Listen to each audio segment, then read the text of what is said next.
Hello everybody, welcome to the United Stands. I'm Mark Goldbridge and it's Fenerbache against Manchester United. It's Jose Mourinho against Erik ten Hag.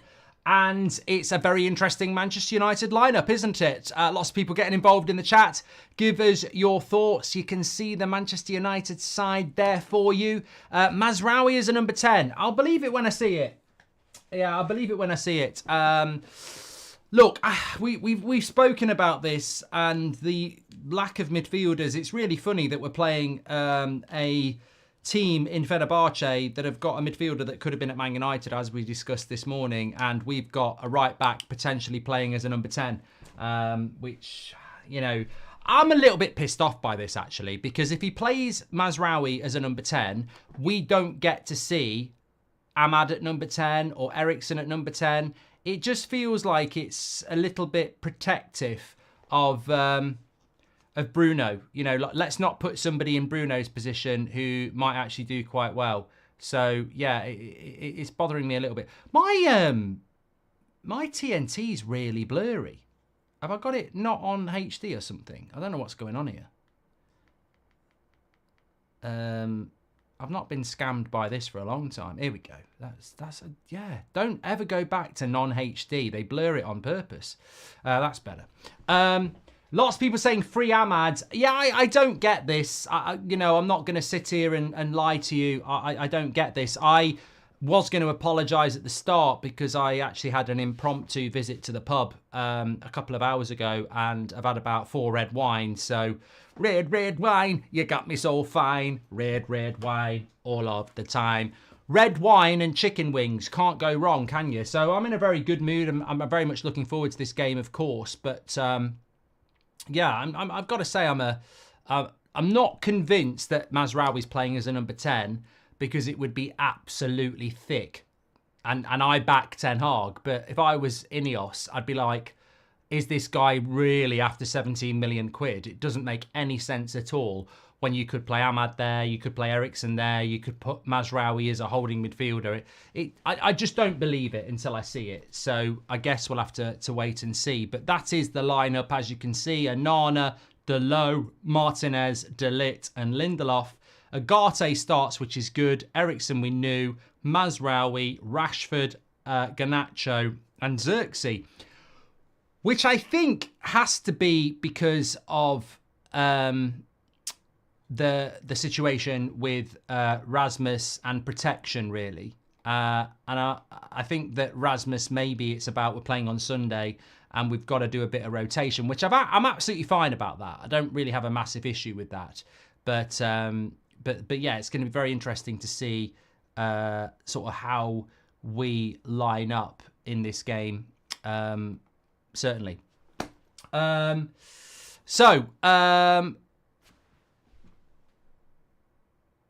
the Man United app, it says it's a back 5. I mean, why would you go? I just don't get. I'm really interested. I'm not going to get too stressed. I don't get stressed about the starting lineup because there's just no point. I'm intrigued, I suppose, but yeah, I mean, that's why I wanted to look at the bench. I've just realised. So Man United's bench is Amas, Bayinda, Casemiro, Ahmad, Heaton,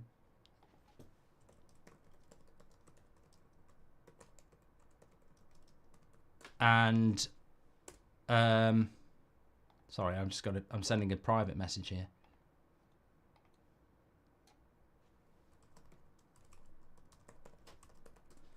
Amas, Bayinda, Casemiro, Ahmad, Heaton. So 2 goalkeepers on the bench again. Agonyi, Wheatley, Hoyland and Anthony. I mean, the bench is shit. Let's be honest. I mean, they've got 3 more subs than we have for a start.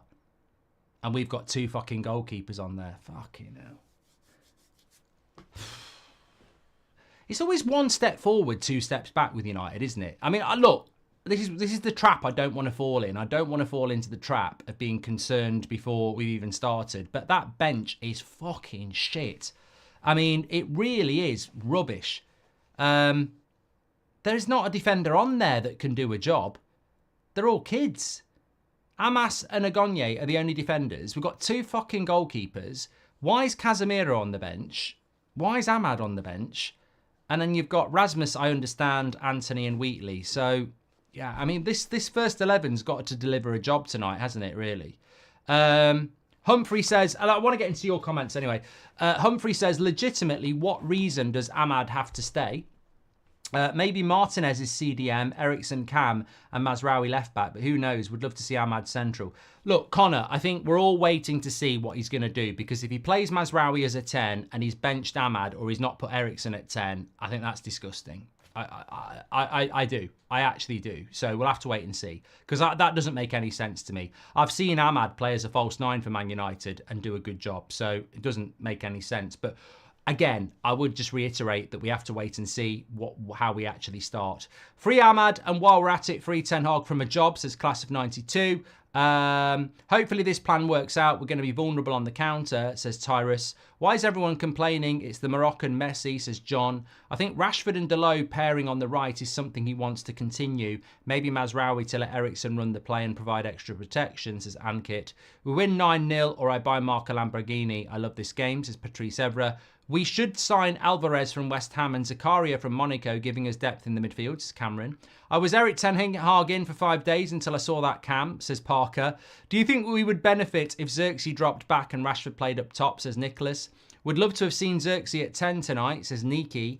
I know it was only for 1 game, but I missed the watch-alongs with you, Mark, says Yano. Surely Ericsson is the cam position, no, says Gexlade. And I guess we played controlled and less on the front foot, says Fuad. I think it's a 3-4-3, says Armchair. And Daniel Derbyshire says, welcome, I've been a member for 48 months. Maz as a 10 is either a stroke of genius or idiocy, says Mario Franco. Ravi, thank you very much for joining the members club. Look, if Mazraoui's number 10, it's stupid. Like, there's a reason he's not a number 10. Like, you don't just take Kyle Walker and put him as a number 10. You don't take Ben White and put him as a number 10. You don't do it. You don't. Reece James is not a number 10. So whatever happens here, then we'll have to just wait and see what happens at the start of the game. But if I was Ineos, I'd be looking at this if he's playing Mazraoui as a number 10, and I'd say, what the fuck is he doing? So look, I've heard the rumours. I'm not going to believe them until I see the game start. Trey says, I don't think that Ten Hag actually rates Ahmad, and personally, I don't understand the hype around him either. There we go. Benjamin, welcome to the members club. You're a legend. Get your badge in. Jagdish says, Mark, what is it with this new formation? I really hope Ten Hag knows what he's doing. I don't like new formations. I don't like, I'm going to go a back 5 or I'm going to play a 3-4-3. I don't like any of this shit. I mean, we haven't mastered the first one. So why are we trying to learn a new position?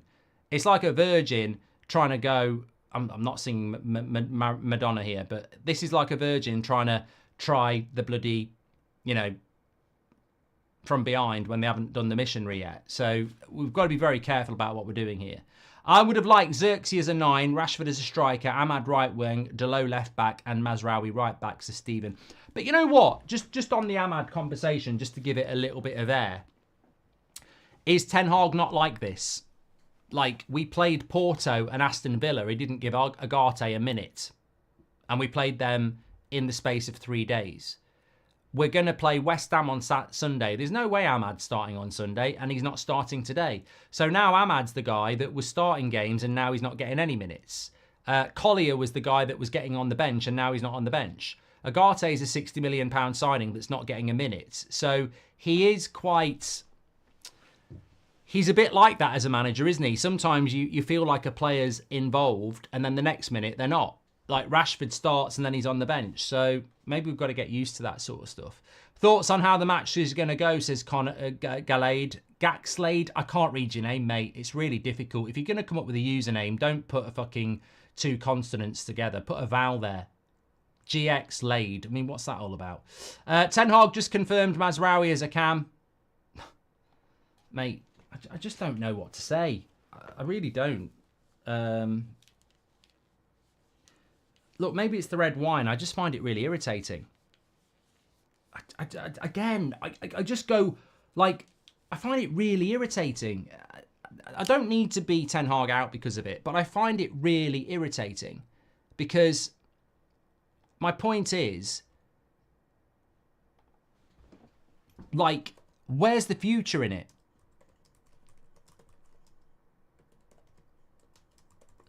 There is no fucking future in Mazraoui as a number 10, but there is a future in Eriksen as a 10 or Ahmad as a 10. You know what's really pissed me off, actually? If he plays Mazraoui as a number 10, the main reason I'm pissed off is because it's the one chance we got to see what we could be without a number 10 who loves Hollywood balls. I just wanted to see Eriksen at number 10 looking after the ball. And in the one fucking game where we can do it, he doesn't do it, and he puts Mazraoui as a 10. And it might work, but he's never going to stay there. Whereas if Eriksen played at number 10 and he played well, everyone would be going, well, that should happen more. But Mazraoui, even if he plays amazing, will never play as a number 10 again because we haven't got any fucking fullbacks. So it's just really about protecting Bruno's position to me. Because even if Mazraoui does brilliantly, he won't stay in that position. And it's like he's protecting Bruno, like says John says. It's just like, let's not put somebody. I mean, if you played Ahmad at number 10 and he did brilliantly, everyone would be like, play Ahmad there. You play Eriksen at number 10 and he does brilliantly, people will be playing Eriksen there. But if Mazraoui plays there, everyone will go, he did a good job, now get Bruno back in. And it fucking pisses me off because I like Bruno, but I also think he is erratic as a number 10. So it's disappointing. But look, Mazraoui is going in my fantasy team at the weekend, says Niki. Mark, surely it'll be De Ligt or Martinez CDM, says Kian. Jose Europe and my Christmas jumper just arrived. Come on United, says Christian. And this is the problem with this fan base. Everyone has an opinion without an idea, says Yazza. Look, Yazza, I don't get stressed about starting 11s, but I'm not going to pretend that I'm not pissed off because I just wanted us to play Eriksen at number 10. You know, it's the greatest example. And I do actually, and I'm just going to say it, I wonder if Ten Hag's done this on purpose. I wonder if he is protecting Bruno, because if you put Eriksen there and he does well, everybody knows he can do it better than Bruno. But if you don't ever give Eriksen the chance, you'll never know. And tonight was meant to be the night where we find out, and we don't find out because he's protecting Bruno again. I've not missed your super chat, Killen. Calm the fuck down. It's a watch along. We get a lot. I read them all. I just don't read them when you demand it. What Mazraoui have a hat trick tonight because that's the craziness this of United, says Z3. Listen to me, mate. Even if Mazraoui plays well, he'll never play there again. So it's a waste of time. Bruno will be back in the position on Sunday and he'll play there every fucking day again until he gets sent off, and then we'll put someone there who won't play there. Mazraoui could score 4 goals and get 4 assists. He'll never play number 10 again because we haven't got any fucking right backs or left backs. Ten Hag plays hero ball, says La Familia. Swap Eriksen with Mazraoui in your lineup, Mark, says Jiriag. Well, no, apparently not. So Ten Hag just confirms Mazraoui as a 10, says Connor. Thank you very much. Anyway, Paul Scholes has said this. I'm confused by it. I hope Mazraoui understands better what he has to do than I do. I found it difficult to understand Erik Ten Hag's explanation. I don't see him as a number 10. Eriksen is perfect for that. And I completely agree with Paul Scholes. I completely agree with him. I think that is absolutely what I feel as well. It's just, you've got a golden opportunity. And I can't be a hypocrite to what I believe. I've said this so many times before that if you ask me what Christian Eriksen is, and he's 32, throughout his whole career, 95% of the time, I would say he's a number 10. And we never play him there. So, I don't know. This is what Ten Hag had to say on Mazraoui. We can see during the game that what is needed, so we maybe go with him in another position, and maybe if needed, he can play a more offensive position, and it's also possible to bring Casemiro in. So that's what he said about that. Mourinho has said there's so many Champions League games on Tuesday and Wednesday, but there's not many as good as this one could be. Well, I mean, it's fair play from Jose, but to be fair, Bayern Munich against Barcelona, Dortmund against Real Madrid. There's been a few Champions League games that are better than Fenerbahce against Man United, but hopefully it's going to be a cracker. Really, really looking forward to it, of course. Look, until the game starts off, yeah, it's probably not worried about it too much. Look, we haven't spoken about Xerxes. What are your thoughts on Xerxes? I'm very, very happy that he's starting this game. I think he's been massively ridiculed, in a sense, and I think he is better than some people would say.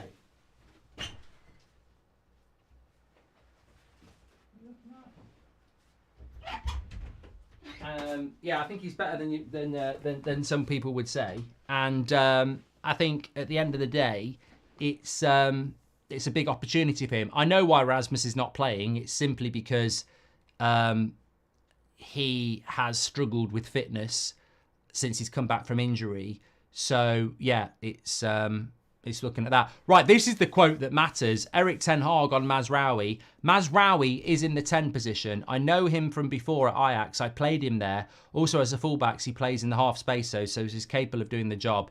I've got to tweet this. I'm so disappointed.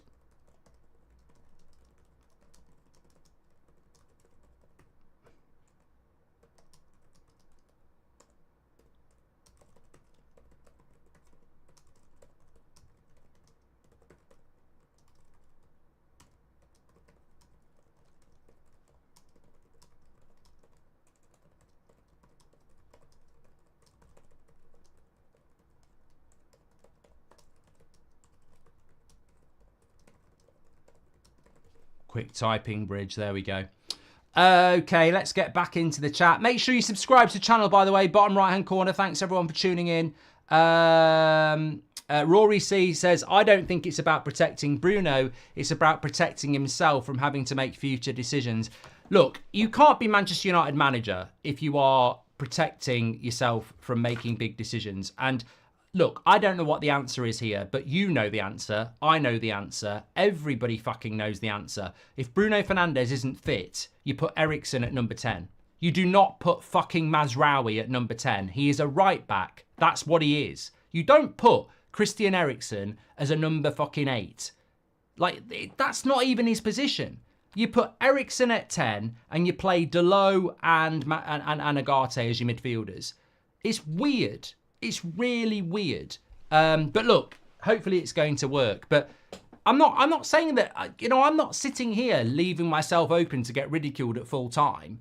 Like, I'm not saying that we won't win with Mazraoui. What I'm saying is I'm massively disappointed that this Bruno Fernandez fucking obsession at number 10 is never going to end because nobody is allowed to actually compete with him. It's basically nepotism. Like, nobody is ever allowed to take on his number 10 position. Mazraoui is not going to be our future number 10. He is filling in like we've got nobody else. There's 2 players that could have played number 10 tonight and might have been a fucking solution for the future. Ahmad could have played there and Eriksen could have played there. But no, I'll put Ahmad on the bench. I'll put Eriksen back in the midfield where it's not really his position. And then on Sunday, Bruno will be back and then they'll never get a chance again. And that's why I'm frustrated. And I think that's why some people are frustrated. I hope Mazraoui has a good game. But it's almost like Bruno's injured. I've got to do something really fucking weird. Oh, Bruno's out. Lord Bruno's not playing. I've got to put a right back at number 10 because Bruno's not playing. And everyone's going, hold on a minute. Christian Eriksen's actually a number 10. And Ahmad could do that job as well. So why aren't you trying 2 people that actually might be better than Bruno long term? Because you don't want anyone to take that role, do you? Bruno's off sick. I can do the job. No, we'll get the cleaner to do it. That's how I feel about it. It's just like, it's protecting somebody that you don't ever want to be challenged. And he fucking deserves to be challenged because he's been shit for 8 months. Of course he does. I'm overreacting a little bit, but I'm just really disappointed because I think one of the exciting things about the game tonight, and there's so many exciting things, it's Jose, it's Amrabat, it's Fred, it's Turkey, it's Fenerbahce. We want Man United to build a bit of momentum, but one of the other big exciting things was the chance to see what we could be without a number 10 who is erratic, and we're not going to see that now. You know, exactly. Honestly, this would be like Marcus Rashford not being fit. And you think, oh, it's Garnacho's chance. And then he puts fucking Luke Shaw at wing, injured. It's just like, imagine like you really want Xerxes to play up front instead of Rasmus, and Rasmus is injured. You think Xerxes is going to play. You see the team news, and Alessandro Martinez is playing up front because when he used to play for Ajax, he used to be quite good at shooting penalties in training. Yeah. Anyway, thanks everybody. He's made some weird decisions this season with lineups. He's really looking for that Centre Parks vacation, says Fairway 5. I've got to be very careful. I've had 3 glasses of wine and I'll start saying stuff I'll regret. Good day, Mark. I think you're spot on with the Bruno protection. I'm also loving the respect for Jose for this game. I hope the away fans give him love, says James. They definitely will. Tom Bowler says, news just in. Garnacho's been replaced by Tom Heaton. 2 Brazilians just got hat-tricks. It's Anthony's turn, says Kyle. Media will have a field day if we lose tonight, says Kian. Well, I think one thing we can say is there was that absolutely nobody had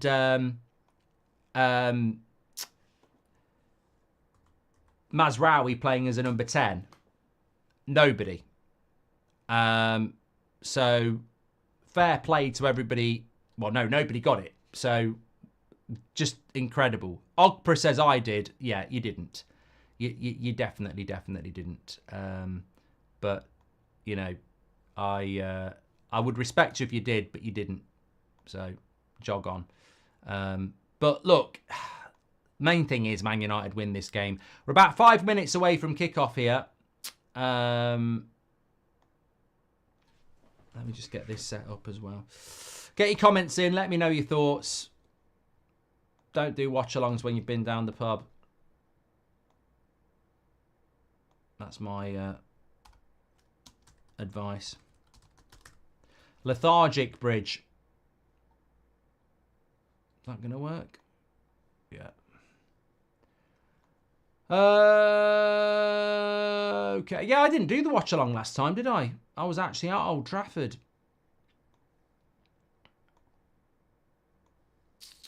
Mazraoui is a number 10. Fucking hell. What's next? Binder playing as a holding midfielder. Yabba dabba do. I can't speak. I can't speak. Okay, that should be going now. There we go. Okay, that's working. Let me pop that there. Lovely stuff. Thank you very much. Yeah. Well, look. I've fallen into the trap I never like to fall into, talking about the team news before the game's even started. I bet Ahmad's fucking pissed off, that's for sure. And Mazraoui is a number 10. Come on.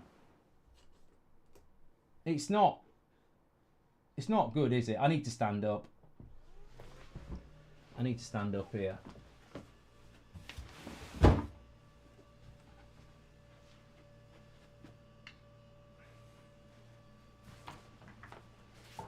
Mazraoui is a number fucking 10. What the fuck? Come on. What's going on? Who is captain? I don't know. I've got no idea. I really don't. Might as well put Ten Hag at centre-back. He's got balls. You got to give him that. If it works, it'll be genius, says Ryan. Nate, can I just be really clear? I'm not saying because Mazraoui's at number 10 we're going to lose. That's not why I'm pissed off. I'm saying that because he's at number 10, we're protecting fucking Bruno again, aren't we? That's what I'm saying.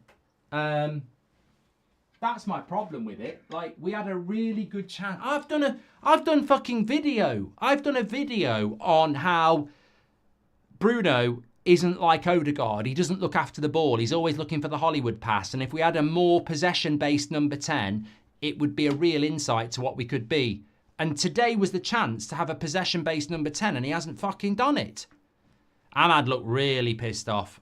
Really pissed off.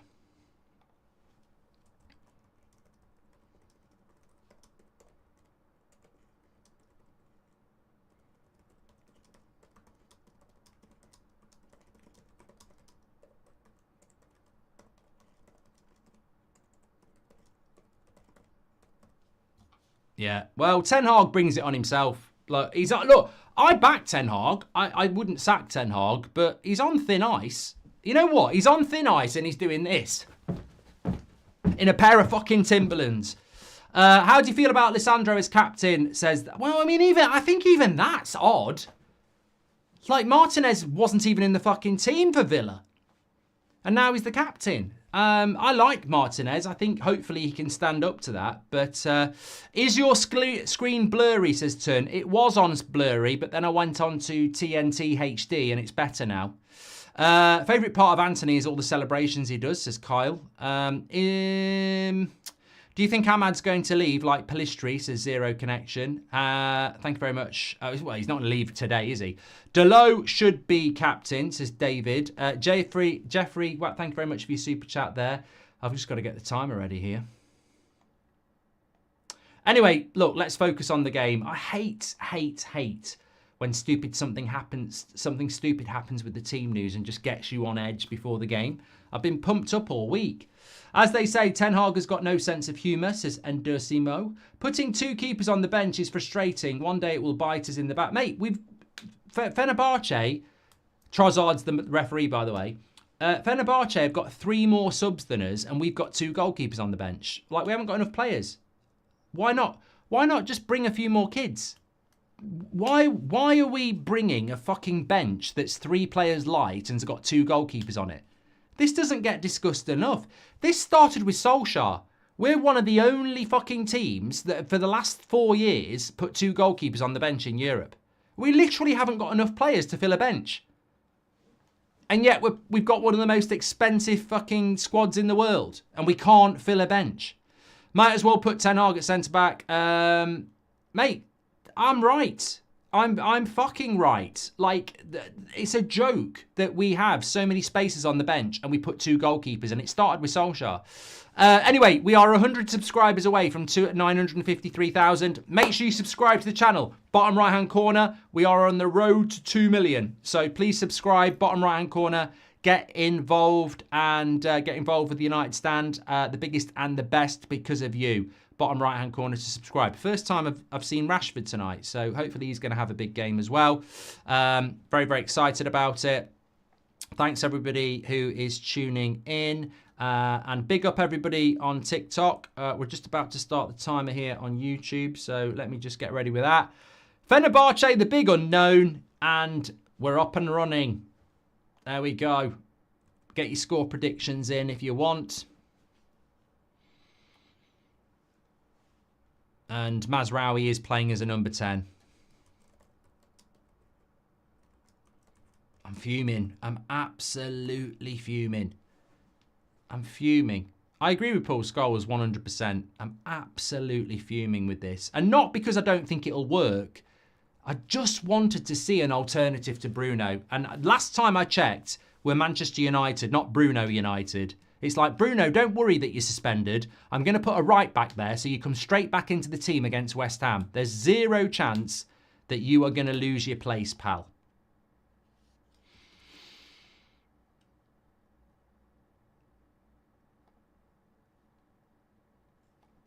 Dream of Californication. If Onana is the only keeper, then Ten Hag...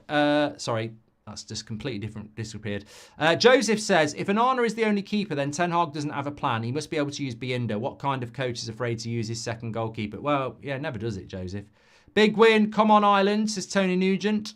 Ericsson should be livid. Finally a chance to get players at 10 and he gets passed over for a right back, says Cap. Garnacho's playing off the left, says Mikhail. Imagine Mazraoui gets an injury playing at Cam, leaving us even more vulnerable at fullback, says James. Why is it that we as a club seem to be allergic to playing the likes of Ericsson or Mata as a number 10? Probably play better there, says Jesus. And imagine being a midfielder on the bench, seeing a fullback start over you. Is he trying to lose the dressing room if he hasn't already, says Lewis. It's not fair on Agate in midfield with Mazraoui and the only midfielder next to him is out of position, says Harris. And let's go United. I'm a bit miffed about Mazraoui, but Bruno must be overjoyed, says Dal. Shouldn't we just let the manager manage? I agree it's unusual, but there'll be a reason he's picked this team. No, Twiz, every manager. I mean, fucking hell. Even Sir Alex, when he was winning titles, people reacted to team news. That's what it's all about. Scholes says the best we'll get from this is a draw, says Zeno. I still think we'll win. I don't think the team selection is going to make us lose, but I just think it's a bit weird. It's just weird. I'm looking at it and going, why are we doing this? But look, I really want Agate to have a big game. I really, really want Xerxes to have a big game as well. So, I mean, Mazraoui's almost pressing the fucking... playing further forward than Agate. It's like that 4-2-4 we're playing again. It's just weird, mate. It's really weird. You know, we've got a centre-back playing at left-back. No, yeah, Martinez is playing at left-back. Delot's playing at right-back. We've got a right-back playing at centre-back. We've got a number 10 playing as a number 8. We've got a left winger playing at right wing.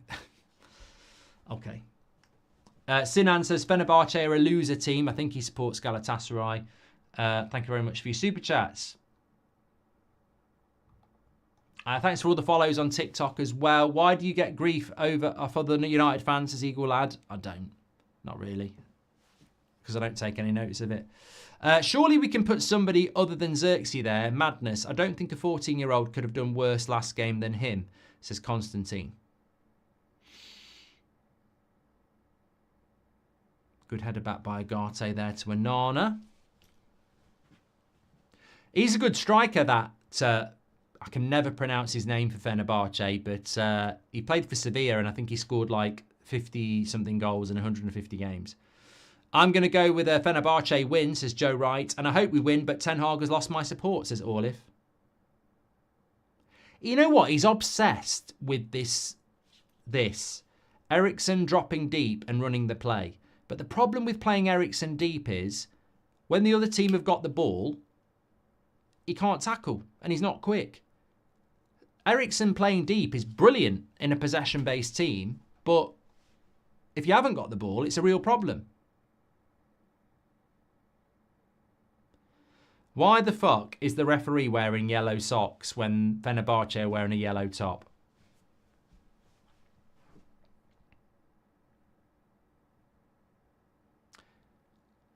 This is not the horrible ref that sent off Nani Munib. That's somebody completely different. I think that referee actually was maybe Turkish. This is Trossard who's refereeing this. This is stupid. Sir Alex Ferguson earned our trust with lineups, says Corey. Can Trossard play as a number 10, says Ben. And I hope we win, but done that one from Orlif. Thank you very much. Make sure you subscribe, by the way. Bottom right-hand corner. There's Fred with the ball out wide. We've not even looked at the Fenerbahce team, actually. So obsessed. Here we go. Fenerbahce on the attack. Still on the attack. Into the side netting. So Fenerbahce, Livakovic, Mulder, Zico, Sionku, Osiar Samuel, Amrabat, Fred, St. Maximin, Simoninski, Tadic, and En-Nezere.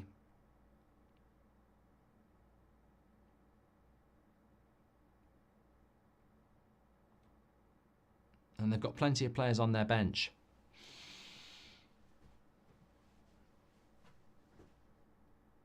Lennart says, Mazraoui was a cam at Ajax when Ten Hag first tried him on right back. He does have the technique for a midfielder. Lennart, I couldn't give a shit if he played in goal at Ajax.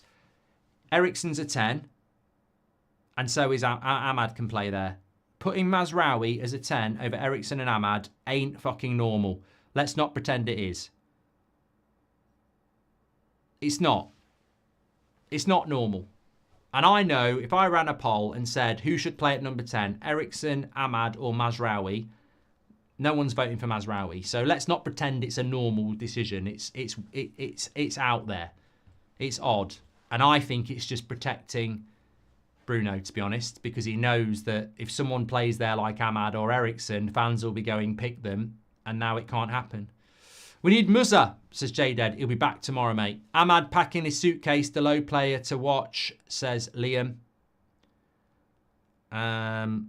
Archie, welcome to the Members Club. Neek says, do you think it's because Eriksson can't press? Maybe, maybe.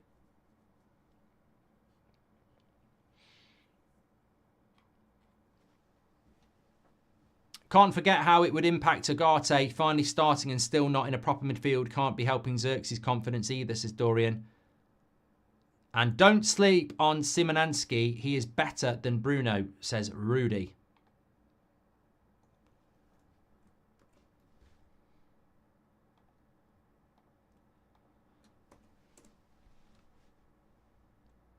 25 years of age.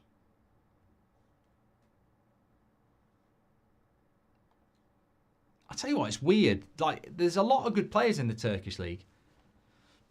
Wasn't everyone complaining about Delo getting cooked on the left-hand side in back-to-back games? Surely this is better than sacrificing him again, says Michael.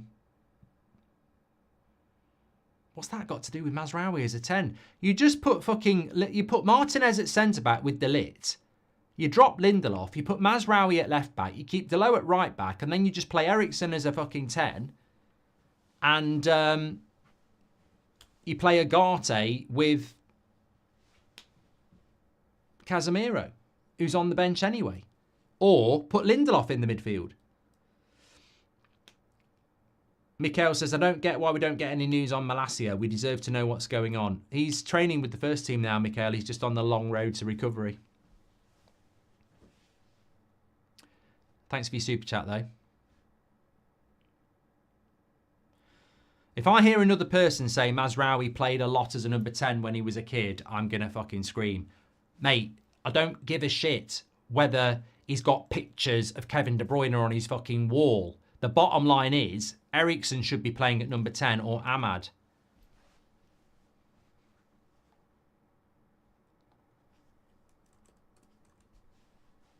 Here we go. Here's Xerxes into Rashford. Good pace. Good cross. Ooh. Well defended.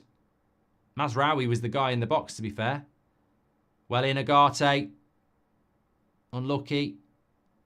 He's got to be very careful there, though, because he's lost that ball. Here's St. Maximin. Come on, put a fucking tackle in. Don't just run alongside him. Oh, here we go. Overlap. Fenerbache, lovely cross. And that was a bit of a chance. They've still got it. And St. Maximin falls over. Desiree says, Mazraoui number 10. I've seen everything with Ten Hag, and he's still the manager of Man United. Sunday, maybe Onana will be up front. James says it's really hard to back a manager who makes nonsensical decisions. Thank you very much, James.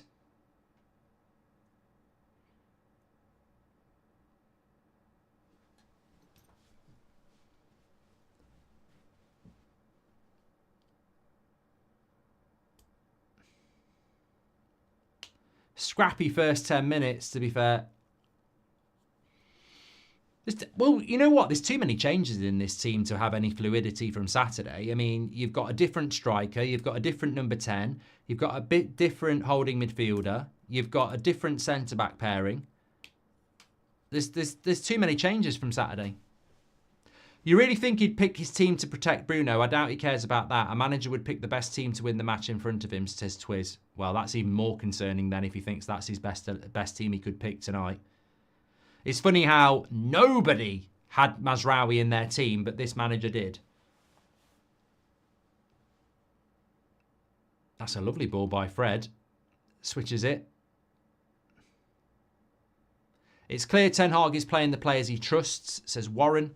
Can't play Eriksen there, there's no legs, says Nick.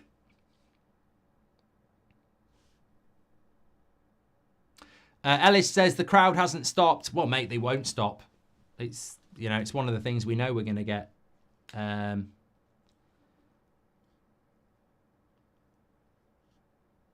What's this? Beinda's warming up.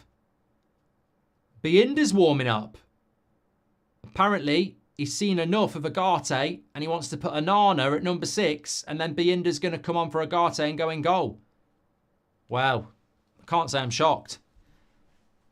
What would you play? I'm taking a piss there, by the way. Who would you play at number 8 if not Eriksen? Mate, there's so many things we could have done. You could have put Lindelof at right back, Mazraoui at left back and put Delo in the midfield with Agate and played Eriksen as a 10. You could have put Delo at left back, Mazraoui at right back, Lindelof and De Ligt as centre back and played Martinez and Agate and put Eriksen as a number 10. There's loads of ways you could have put Eriksen as a number 10 today. Loads of ways. You could have started Casemiro and if you're concerned about him, took him off after 60 minutes. No, apparently this is true. Anonymous says Erik Ten Hag is now warming up. He fancies a run out up front.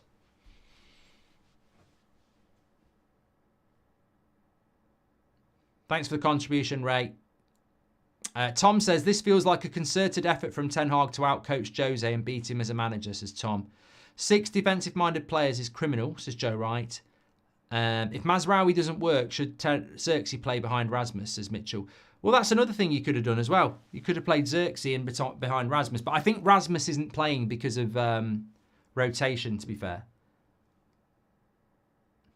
Oh, I've just heard, actually, Sir Jim ran the marathon a few months ago because he fancies a few minutes for United, and Erik Ten Hag said it was very close between Mazraoui and Sir Jim at number 10.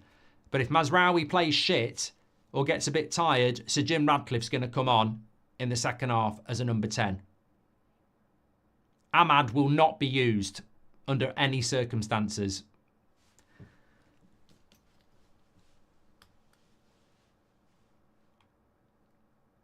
Spot on. Players need to gel. Too many changes, says Josh. I do think he's got an eye on West Ham. I mean, I don't mind if we draw here. If somebody said to me, you draw against Fenerbache, but you beat West Ham, I'd take it. But where's Agate? Midfield open again, look. Rashford booked.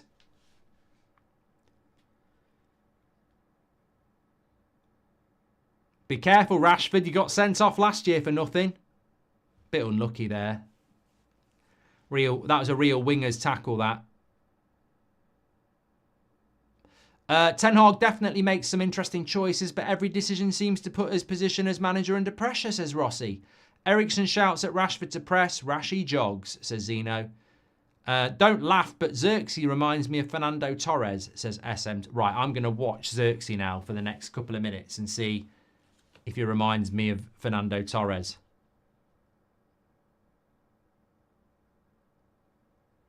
The problem at this point is that we're rotating players out of their position. Martinez to left back, Garnacho to right wing. Ericsson has never been a holding centre midfielder, says Lennart. Good interception by Agate and a good pass into Xerxes. That's good. Now it goes to Garnacho. That's a good bit of play there from the midfield. Garnacho up against Sionku. Cuts it back. What's Mazraoui doing? Goes to Ericsson. 1-0 Man United! Get in! United! United! United! What a goal! It all starts from the midfield. Agate and Ericsson. They get it to Garnacho. A nice little cross. It goes to Mazraoui. I wonder what he's doing. He probably should shoot himself, but it finds its way to Ericsson. Get the fuck in. I always told you that. I always said play Mazraoui as a number 10. I always said it. You know, nobody else understood it, but brilliant work by Agate in the build-up. Nicking the ball off Fred, I think. But it's Garnacho. Look at the cross by Garnacho. Xerxes with the layoff. It's a lovely goal. It's a lovely goal. Lovely team goal, that. Very, very pleased with it. They'll take great confidence from that. All starts from Agate. Winning it back. I love that. I'm really pleased with that goal. I'm really pleased with that goal. I'm so pleased with it. Agate winning it back. Xerxes with the layoff. Brilliant wing play from Garnacho. Didn't look for the shot. Looked for the cross. Ericsson there to put it away. Really good work from Agate, Garnacho, Xerxes and Ericsson. Really good work. Very, very happy. Seamless. We don't score goals like that. Very rarely score goals like that. Very, very good. And Agate, again, just winning it back. He'll grow in... Look at this. I'm liking this from Agate. Simple passes. Winning the ball back. Good stuff. Hey, you know what? If we win the game, I'll still be pissed off that we didn't get to see a Bruno alternative, but good play. I actually think it looks worse for Bruno if our right back comes in and looks better than him, says All That Remains. Get in Eric We Trust, says Ray. Never doubted Mazraoui, says Bonk. Well, I've just spent the last hour saying I don't know what people are moaning about. Rashford getting booked so he doesn't have to put a tackle in, says the Duke. Wilcox defo dusting boots off, mate, says Ray. Is that Beth and Ricky warming up on the touchline, says Steve.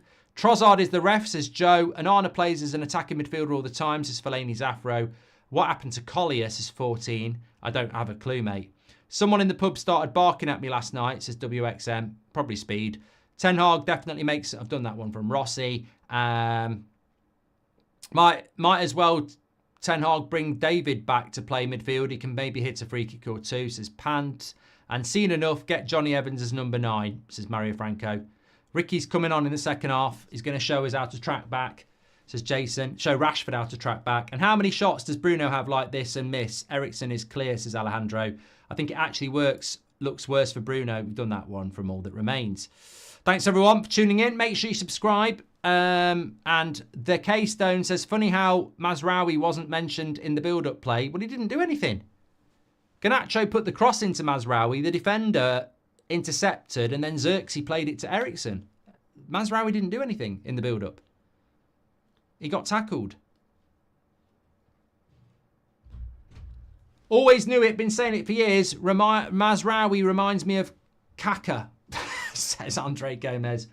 What a simple pass instead of a cut and shoot can do, says Florian. I think Garnacho deserves a lot of credit there, because that, for me, was absolutely, normally, Rashford or Garnacho would cut in and shoot from there, and he put the cross in. Give the Moroccan Messi credit, Bruno would have shot from there, says John.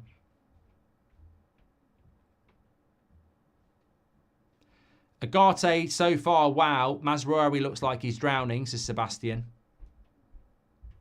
All our available fullbacks are on the pitch, by the way, says HC. Well, we've got Amas on the bench, I suppose. Well, it's a good start here. I mean, scoring early away from home, it just alleviates the pressure a little bit.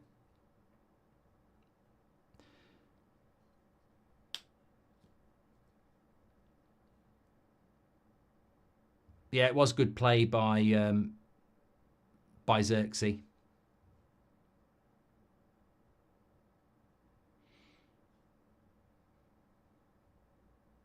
Plays into our hands quite nicely now.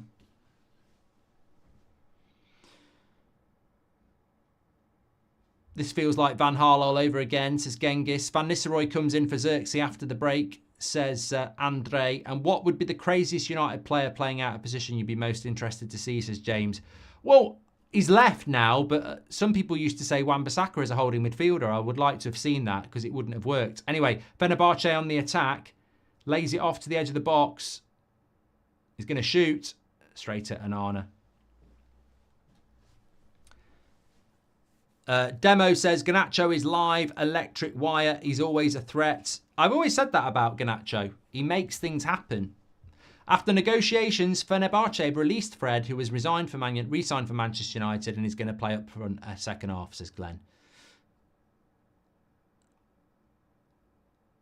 Mazraoui is already a better number 10 than Mason Mount, says Danny Esther. Availability.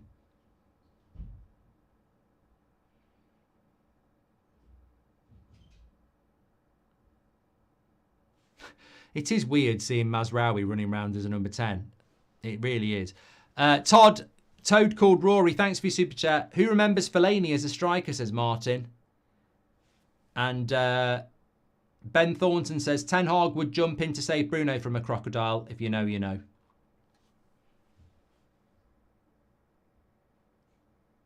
I think Agate and Ericsson have been very tidy so far. Look, Ericsson's playing well at the moment. I just really wanted to see him play as a number 10. Good play by Agate again. Not easy to deal with that.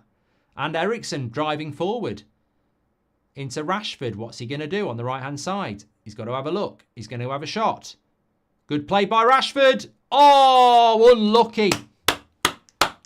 Unlucky from Rashford. Really good play. It was greedy, but to be fair, he nearly scored. He's got no intention of passing, but it was so close. So close. Look, Rashford's never going to change.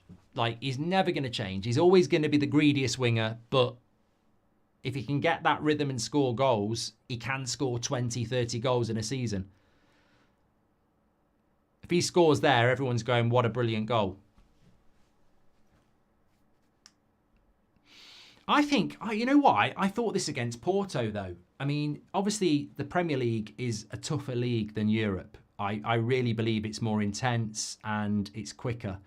We saw against Porto, I thought Rashford on the attack, I know he got subbed at half-time, but I thought going forward he looked very good. And again tonight, he looks like a threat. It's almost like European defences don't know what Premier League defences know. Premier League defences know how to shut Rashford up. But European defences, you get... What a ball by Fred. Back post. An honour, you twat. Oh, got away with it. Got away with it. Tadic nearly scored. Jose can't believe it. I can't believe it. I don't know whether Onana makes a mistake here. I think he should be grabbing hold of this, but very nearly 1-1. Dakota says, I'm loving Rashford at right wing. Mohammed says, Mazraoui's the next Zidane. Remember the name. Yeah. Thank God you're back. Not the same without you, says Stephen. It was nice to go to the game on Saturday, though. If we hadn't released Fergie, he could have played, says Gaz. Ronnie Pickering's warming up, says John. Xerxes reminds me of a lost child, says William. He's got a bloody assist, mate. Good play by De Ligt, but he's a bit unlucky. Offside, ref. Get your linesman's flag up. Good cover by Lindelof. How is Mourinho's Turkish side outpassing us? I know we're winning, but we look like the Mourinho side here, to be fair, says Robble. Yeah, but we're playing away from home. David Miller says, Mazraoui's been steady and can support the press. He didn't get tackled in the build-up. He gave a first touch pass. Well, I'll have to have a look at that. It was actually Agate who made the cover tackle there. I enjoyed the watch-along with the guys in the studio. Would you ever consider doing one with the guys in the studio, says Joey? I probably would, yeah. But if I went all the way to Manchester, I'd really, really want to go to Old Trafford. Can I just say, after scoring, we're much more chilled, says Andrew. Another cross in. I think this plays into our hands now. We've got the early goal. And we can almost just play a bit of counter. Xerxes is useless, says Jeffrey. What's all this Xerxes bullshit? Why are people doing super chats about Xerxes? He's got an assist. I think he's got a perfect opportunity now. We're winning 1-0. He's got an assist. You know, relax. Feel your way into the game. You know what I think the problem is with Xerxes? He wears his socks round his ankles, which is never a good look. And his running style is a little bit sort of understated. So I think people automatically just think... in fact, I'll tell you it. I'll say what I think, right? It won't be long before Xerxes becomes the media's next Anthony Martial. Bad attitude, lazy. And Martial never had a bad attitude. They just didn't take a like to him. Because he wears his socks down and because his running style is a bit different, it won't be long before the media are after him like Martial. How much do you want to bet? People don't like Xerxes as he's slow, says Club. He's not slow, though. When he gets running, he's not slow. Heard Sean Gota wanted to try playing for the best club in Manchester and is warming up, says Atoyo. Thanks for your super chats. I guarantee you the media will go for Xerxes like they did for Martial. I can see it a mile off.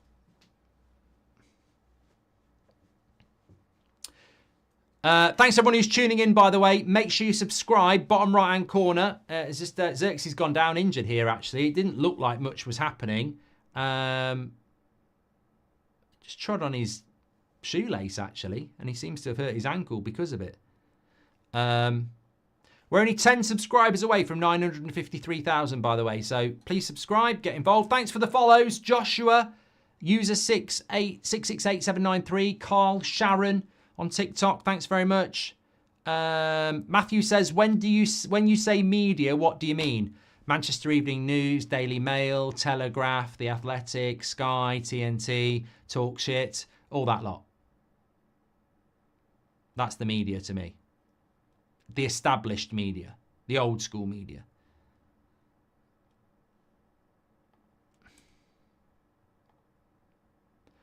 Score 1-0. Kobe says, where do you get the hoodie from? Well, you go to YouTube and you'll see it's on there, or you can just go to United Stand Shopify on Google and you can get it worldwide there. Xerxes is just a perfect example of an overwhelmed player. Hard league and nothing going for him. Just needs a bit of luck. I agree, Amar. I agree. Trossard refereeing the game fairly, surprisingly, says Sam. Agate's brilliant and he's only going to get better, says Teddy. You know what? I'm not going to say a word, but I know why United bought Agate, and I know why Ineos liked Agate, and if he does what they bought him for, everybody who's called him stupid names and slagged him off is going to look a fucking idiot. But I'm not going to say it's going to happen because that's just predicting like people who say shit. I know why we bought him. I know what we've bought him for. And I think he's going to be successful. But look, he's got to do it. In this game, he's won a few tackles and he's very, very tidy at just keeping possession and giving it to other players. And we need that steadiness. Definitely. I'm a cold, hard breakout, Mr. Berg, and I'll rip my heart in two, and I'll leave you lying on the bed. I bet when Xerxes left Manchester United, left Bologna, he never thought he'd be playing up front with Mazraoui. Well done, Martinez. That's a foul. Go on. Garnacho, here we go. Again, where are we going? He's going to go wide right. Lovely ball. Lovely ball by Garnacho. Into Delo. He needs some help. Good play by Delo. Up to the back post. Not quite good enough. But here's Ericsson. Into Martinez. That's it. Final third. Ericsson. This is good. I like this from United. Into Rashford. And a corner. Mark, clearly Ten Hag saw Trossard as the ref, so he decided to mix it up as well, says Chris. Do you think Erik Ten Hag is better in tournaments than the Premier League, says Venkat? Well, we're certainly I mean, come on. I'm not coming up with the most brilliant footballing observation here, but obviously Manchester United under Ten Hag are a cup side. Mark, we need to target Fred. Since his days at United, his first touch was always awful, says Ali. Yeah. Raz says, let's see what happens with this corner. The lit's up. Probably a foul that. Not going to get given. Mazraoui not being a creative number 10 might actually turn out to be more creative because he's more likely to play the sensible pass. Good point, Raz. Sean Turner says, Xerxes reminds me of Danny Welbeck. Just looks awkward with everything he does. And people were very vocal on Aaron Wan-Bissaka going forward. Can we start talking about deloads depending? It's awful. Matty Maguire says, I think United is cursed. Mount played 30 plus every season. Comes to United, hasn't played that many since he arrived. And if Rashford improved his playmaking in the box and consistently got assists, surely it would open up better shooting opportunities, says Manjula. 100%. Unpredictability, that's what we're talking about. We mentioned it on the show on Monday. Rashford putting that cross in against Brentford, it worked because Brentford did not expect Rashford to put that cross in. So if you start doing that, teams think you might cross it, and then you might get more space to shoot. That's the logical thing about mixing your game up. Agate. Should have passed that about 10 minutes ago, Rashford. Oh my God, what's that? What's that from Rashford? That's fucking weird. That should have gone to Agate 3 seconds before. Greetings from Miami, says Kalal. Welcome to Miami. Benmanito a Miami. I don't know what the words are. Are you seeing Coldplay live for their next tour? No.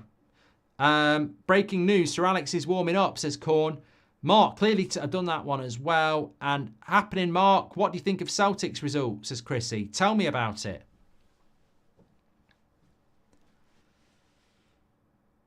Xerxes needs time, but he will come good, says Teddy. As fans, we just need to support him.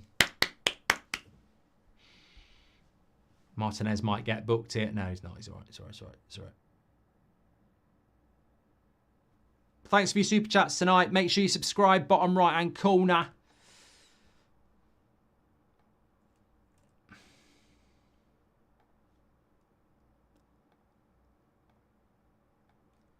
Scores 1-0 to Manchester United. Mark Flynn on TikTok. I've just realised you don't get the score, do you? So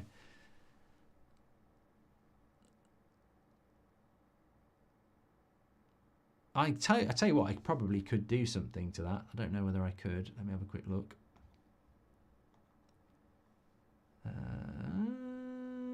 No, I can't. Sorry. I thought I could, and I can't. Don't forget to tune into That's Football on Saturday afternoon, by the way. That's Football is my general YouTube channel. We're doing the 3 o'clock kickoffs live from the Valley. Charlton against Wrexham. So that'll be the backdrop whilst we do the 3 o'clock kickoffs. And next month, we've got something really exciting. I mean, I'm excited about Charlton at the Valley, but we've got something really exciting happening next month as well after the international break. So get involved on That's Football, which is not this. It's beyond me how you didn't become a manager, Mark, says Bartley. There's still time. Good ball by Martinez. Mazraoui makes a run into the channel. He needs to cut back here. There's a cut back. It should have gone to Agate. It should have gone to Agate. It was Delo, actually. It should have gone quick. I think sometimes the pass is there and we ignore it. Aldo says, Delo has been switching off defensively a lot recently. Difference in refereeing. The ref in the Villa game let it flow. This Pratt loves his whistle. Rayan says, stop playing legendary. It's not fun. I don't. Just got back. How are we playing, says Dino. We've been okay. I think it's been quite 50-50, but Fenerbache don't look as threatening on the attack as we do. But it was a good goal by Man United. That's the difference.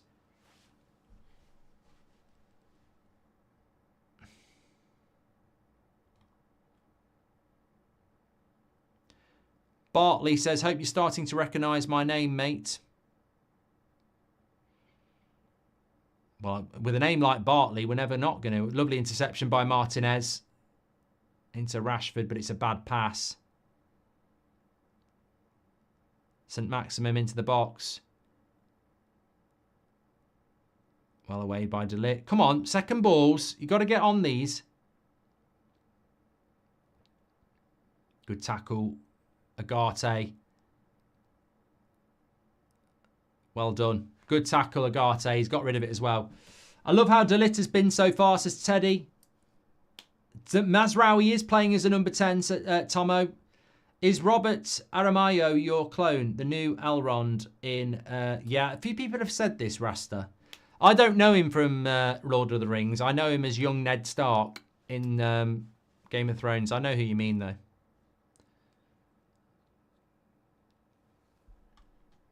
Agate has been brilliant this half, says Nathan.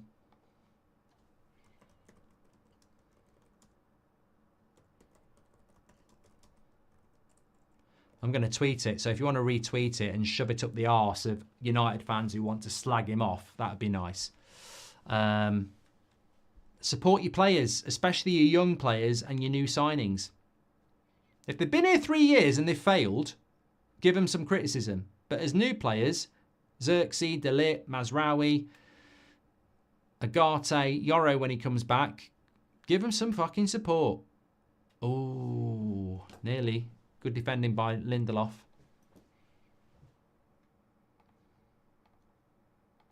There, a corner.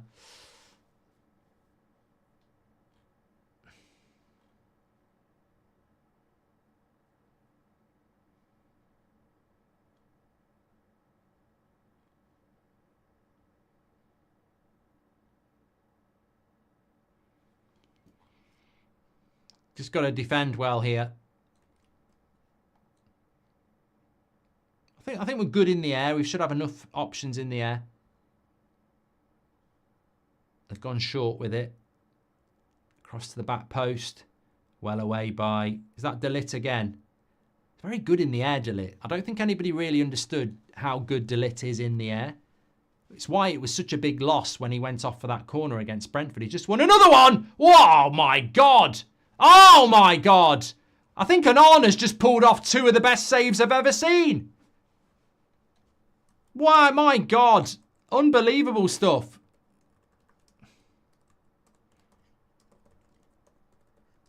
Well, there you go. That's how you silence your critics, Onana. I didn't think he had that in him. Down low. And then another header from close range. Jose can't believe it. What, wow. Just wow. Unbelievable. The first save was amazing. The second save wasn't as good, but it was still very good. But the first save was bloody unbelievable.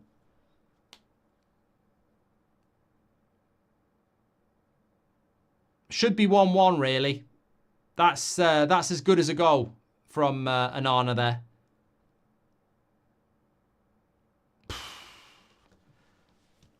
Credit where it's due. We're not haters. We don't have agendas. We call out issues, and if they answer them, we praise them. Have you figured out why you were kicked out of the FA Cup after winning in your career mode? Says Leonard. Mate, I've got no idea. What is actually Ten Hag's style of play? Says Jeffrey. Matson Studios, welcome to the Members Club. Sean Dunn says, can I just say, I've noticed in the last couple of games, Rashford has been working so much harder. It looks like a different player.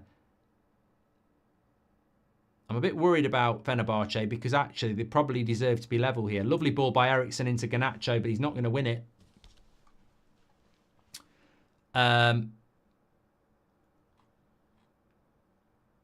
Brilliant. Lots of love in the chat for Onana. It was a fantastic double save. He's probably made a couple of good saves. I do think Fenerbahce probably deserve to be level here, if I'm being honest. I was going to ask, says WRJ, if you think Maguire still has a spot in the first team.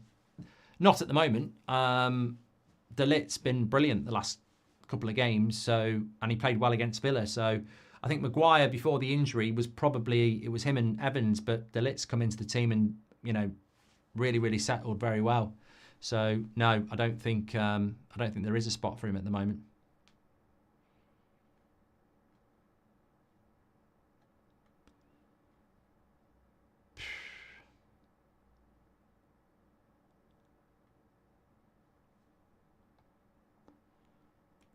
Another corner here for Fenerbahce.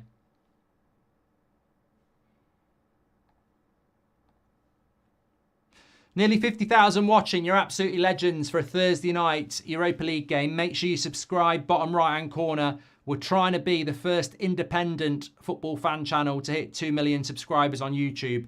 Hopefully we will do it. And it's all down to you fantastic people. So please do click that subscribe button in the bottom right-hand corner. Get involved. We're live every morning at 10 o'clock. Every night at 8 o'clock. Obviously match days are massive as well. That's that double save again. Really good from Onana. I mean, look, to be honest, if he can do that, we won't have any problems. My problem with Onana is I don't think he's particularly agile. Last season, he looked very, very slow at getting down for crosses and, you know, down low for low shots. But that sort of agility, you know, De Gea would be proud of that. More of that and we'll keep Onana, says Angel Bomb. Yeah, exactly. I don't think we saw enough of that last season, to be fair.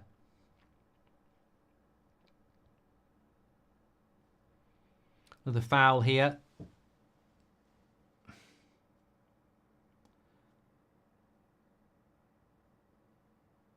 That should be a foul on Xerxes. I don't know why they're saying it's a foul on Fenerbahce.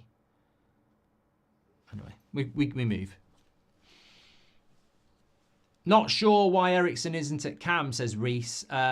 He's playing around the box and passing around the final third as a cam anyway.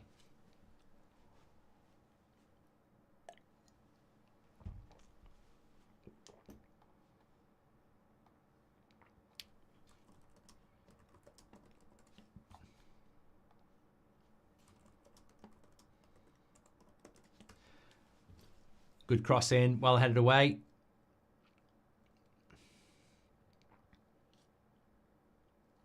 I do feel sorry for Xerxes. Look, he's got an assist. What I would say about Xerxes is De Ligt, Agate, they're very much involved in the game. There's a lovely pass. He should have played that pass there. Why did he not play that pass, Xerxes, to Garnacho? He would have been through one-on-one. He's not happy. Yeah, there was a pass there to Garnacho that Xerxes fucking should have played. And Garnacho's pissed off about it. He really didn't trust himself. That's a lack of confidence though, isn't it? Basically, Garnacho's 20 metres ahead of him. It's not even thread through the eye of a needle. He's got an error of about 5 metres and he refused it. But I think that's confidence. I don't think he fancied the pass, so he delayed for the simpler pass. It's confidence, simple as that. If he's, you know, give him some more confidence, he'd have took that pass on. I'm glad we got Agate for sure. He's cute, says Nana. Evening Mark, Ten Hag has put out a strange team tonight, but it is working so far. I can't wait to get the Terminator on 4K Blu-ray. Okay, Mohammed. Lovely stuff. Liverpool versus Arsenal on Sunday. Who's winning, says Pixel. I think Liverpool, even though it's at the Emirates. Maguire walks back into the team with ease when available, says Red Army. Well, he won't be walking in for De Ligt. He might take Evans' place, but he won't take De Ligt's place. Good play by Agate into Mazraoui. Now it's Garnacho, and he will get this. What a ball by Eriksen. No lack of confidence there. Garnacho into the box. Needs to look for a cutback. He's overhit it. It's a shame. But De Ligt trying to press on St. Maximin. And he's done very well. Lovely play by De Ligt. Brilliant by De Ligt there. He's quick. You see that about De Ligt there? He's up against St. Maximin and he's powerful and he's quick.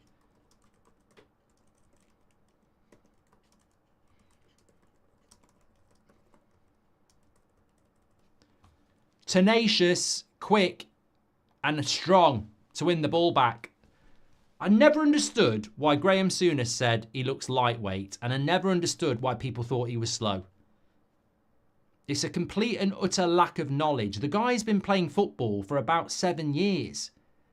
I understand you might not have watched him for Juventus, or you might not have watched him for Ajax, or you might not have watched him for the Netherlands, or you might not have watched him for Bayern Munich, but to have not watched him at all is amazing. For people to literally go, he's a bit lightweight and he's a bit slow. He's been playing football for 7 years. How have you not watched him play at least 3 or 4 times?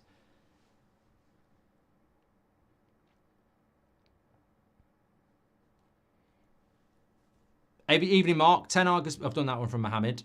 Is it me or does Xerxes look lazy? Oh, De Ligt. He's up. He's all right. He's all right. Get up. Get up.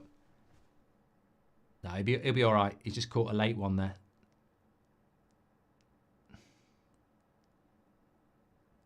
Oh, I don't know, though. He's clutching the back of his hamstring. Oh, he's all right. He's all right. He's all right. Rangers winning by 2. How do you think the game versus them will go? Inconsistent, but spring up results, says GX Lade. I'm looking forward to the Rangers game. Villa play Celtic at the end of January in the Champions League, and for the similar reasons, it's just nice to. It's always nice to watch Scottish teams play English teams. J Dead says Onana leads the Premier League in clean sheets. Our problem is up front. We don't have consistent finishing, says J Dead. Yeah, come on, mate. What are you talking about? I will always defend our strikers. When in the last 45 minutes has Xerxes had a shot? Come on. There's too much naive criticism of our strikers over the last 6 years. Where is the service to the striker? You can't sit there and say, we're not good enough up front when the strikers don't get chances. We're not good enough in creating chances. That's from the midfield. Come on. That's from the wingers. Whatever you want to say about Xerxes, the ball is not going into areas for him to score anyway. Put on Rasmus, says Mr. Bruno. Yeah, but Rasmus at the weekend only had 1 chance. Zane says that Xerxes reminds me of Berbatov, and not a lot of fans liked him either, but they are both still good at what they have to offer. I think Agate and De Ligt have shown tonight why you need patience. They've both played really, really well. I think with Xerxes, you'd be foolish to be writing him off because people were doing this with De Ligt and Agate a couple of weeks ago, and they've played really, really well tonight, and confidence will grow. Thoughts on that half, everybody? Get your thoughts in. Look, honestly, I don't think Mazraoui as a number 10, I don't think we're wrong for being pissed off that we didn't get to see Ahmad or Eriksen play there. I don't think Ten Hag is justified in putting a right back at number 10. It's not been a disaster, but it's not been a rip-roaring success. It's been okay. I think Agate's played well. I think De Ligt's played well. I think Eriksen's probably been the best player on the pitch.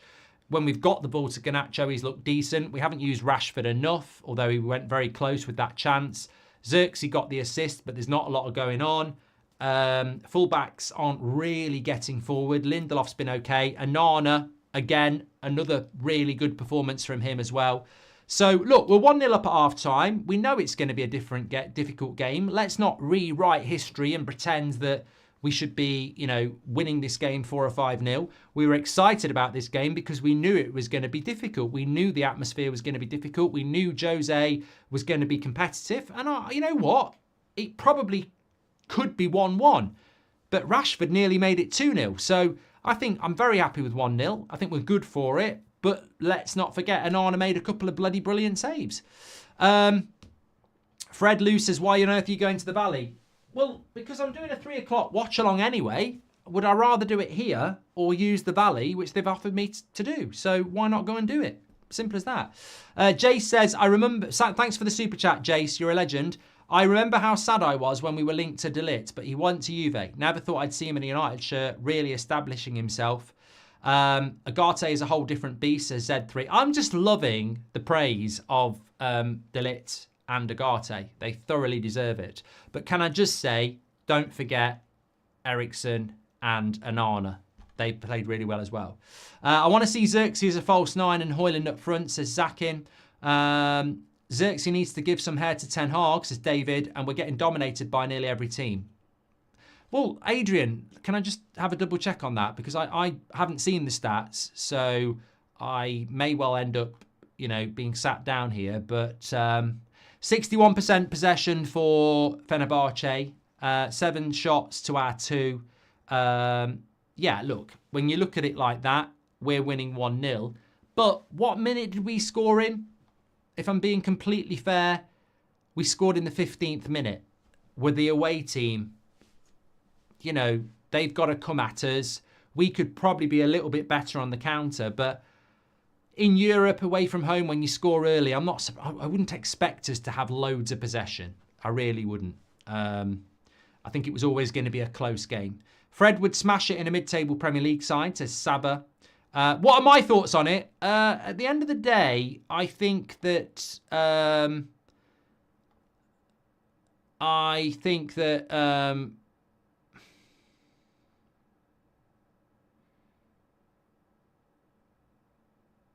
Oh, God, have you seen what Samuel Luckhurst tweeted? Someone in the red shirt needs to get a grip of Agate. He's up against 2 midfielders Ten Hag let go to effectively make room for him, yet he's looked phased. Needs to show why Man United invested £50 million in him. Yeah. I mean, if you ever wanted a tweet to tell you this is how you get into journalism, you just go to college and work hard. You don't need to know anything about football. Absolute nonsense. Absolute nonsense. And he was there bragging yesterday because Mourinho recognised him because Luckhurst used to know the team when Mourinho was here because he had a leak. Absolute nonsense. This is what I mean about the media. They pick a player, they get an agenda, and that's the end of it. Decent first half. Agate, De Ligt and Onana killed it, says Mr. Voiceover. Thoughts on how different we are without Bruno, says Krishna. What's going on with Ahmad? He's class. He should be playing and I hope comes on later in the game. Eriksen is my player of the season, says Andre. I understand why Eriksen is still playing deep and not as the cam. His positioning is great and that is needed in the midfield, but that's the best I've got, says Jason. Thank you very much. Look, my thoughts on the half. I think defensively we've looked really good, and not just the goalkeeper in the back 4, but also I think Agate and Eriksen have done a really good job of shielding the back 4. You're going to concede chances against Fenerbahce, absolutely. But I think Eriksen and Agate have done a good job. The back 4 have been decent. You need more from the front 4. But look, if you're playing Mazraoui as a number 10, I don't care if he played number 10 at Ajax in when he was 18 or whatever. He is not a number 10. He's not a number 10. I've not really noticed him in the game. I think we'd be way better with Bruno. And Bruno hasn't played particularly well for 8 months, but I think we would be better with Bruno. And also something we've probably missed is Bruno's leadership as well. I think that's a big thing. Rashford and Garnacho have looked lively when we get them the ball. Xerxes has had very little of the ball. So I'd like to see more from the front 4 because I think everybody else is actually having a decent game. But the early goal makes you go, well, we've got the win. So you automatically go a little bit counter-attacky. Sometimes you can score too early. We saw it with Wolves at the weekend. They scored way too early against Man City. So, yeah. Let me just send this.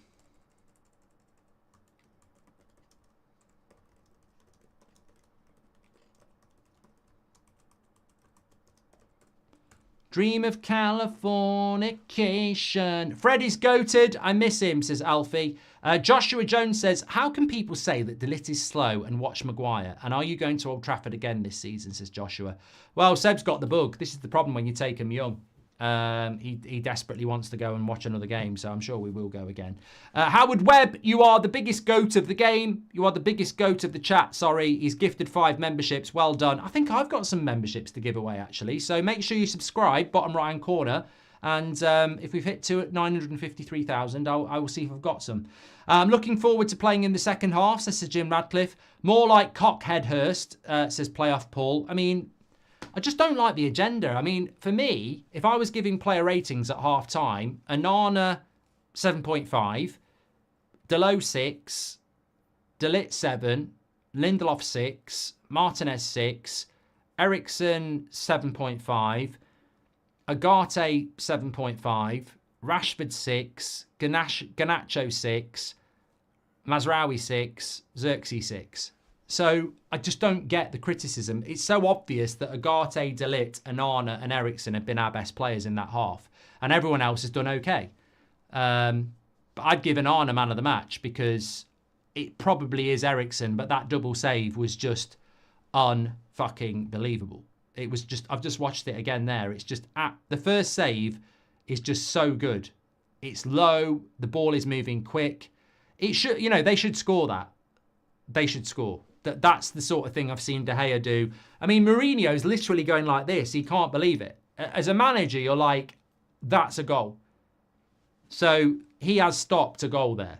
And we've seen De Gea do it for years. If Onana's going to start doing that, this is what we didn't see enough of last year. If you're going to be a Man United goalkeeper, that's what you do.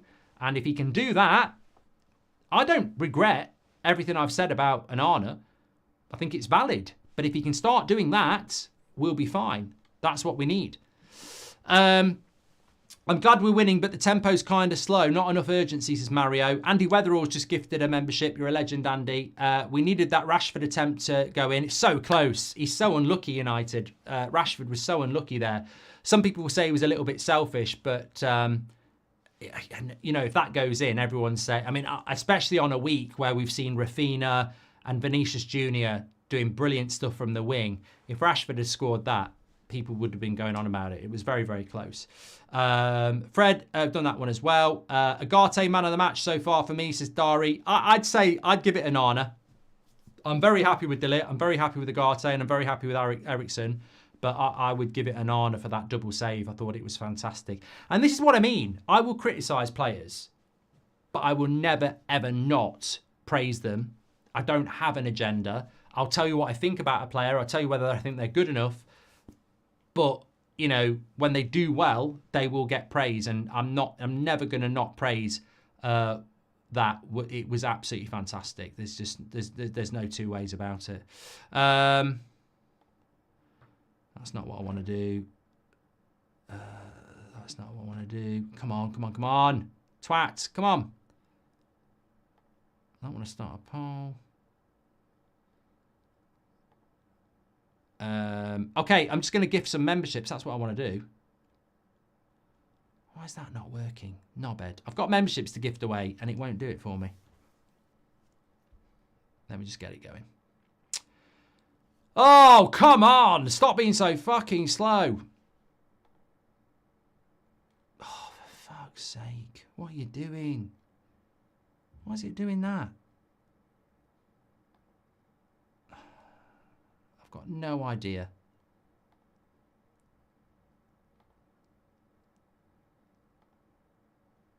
It says you can gift memberships, but it's sort of cut off the bit where you click to do it. I don't know what to do here. It's killing the flow of the game. No, that's a super chat. I don't want to do a super chat.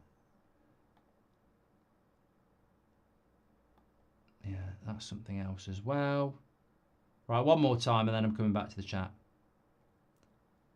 It just won't do it. Cheeky bastard. I have to try again. That's not on YouTube. That's a piss take, that. Anyway, look, we're only halfway there. Mourinho will be there at half-time saying we should be at 1-1. They're going to come back strong, of course. I think it's going to be really, really interesting. Rothy says, Lucas has praised the guy. Mate, I've just read his tweet out. So, talking out his arse. My man of the match is Ericsson, but the fact is there is a debate tells you we're playing well, says Joey.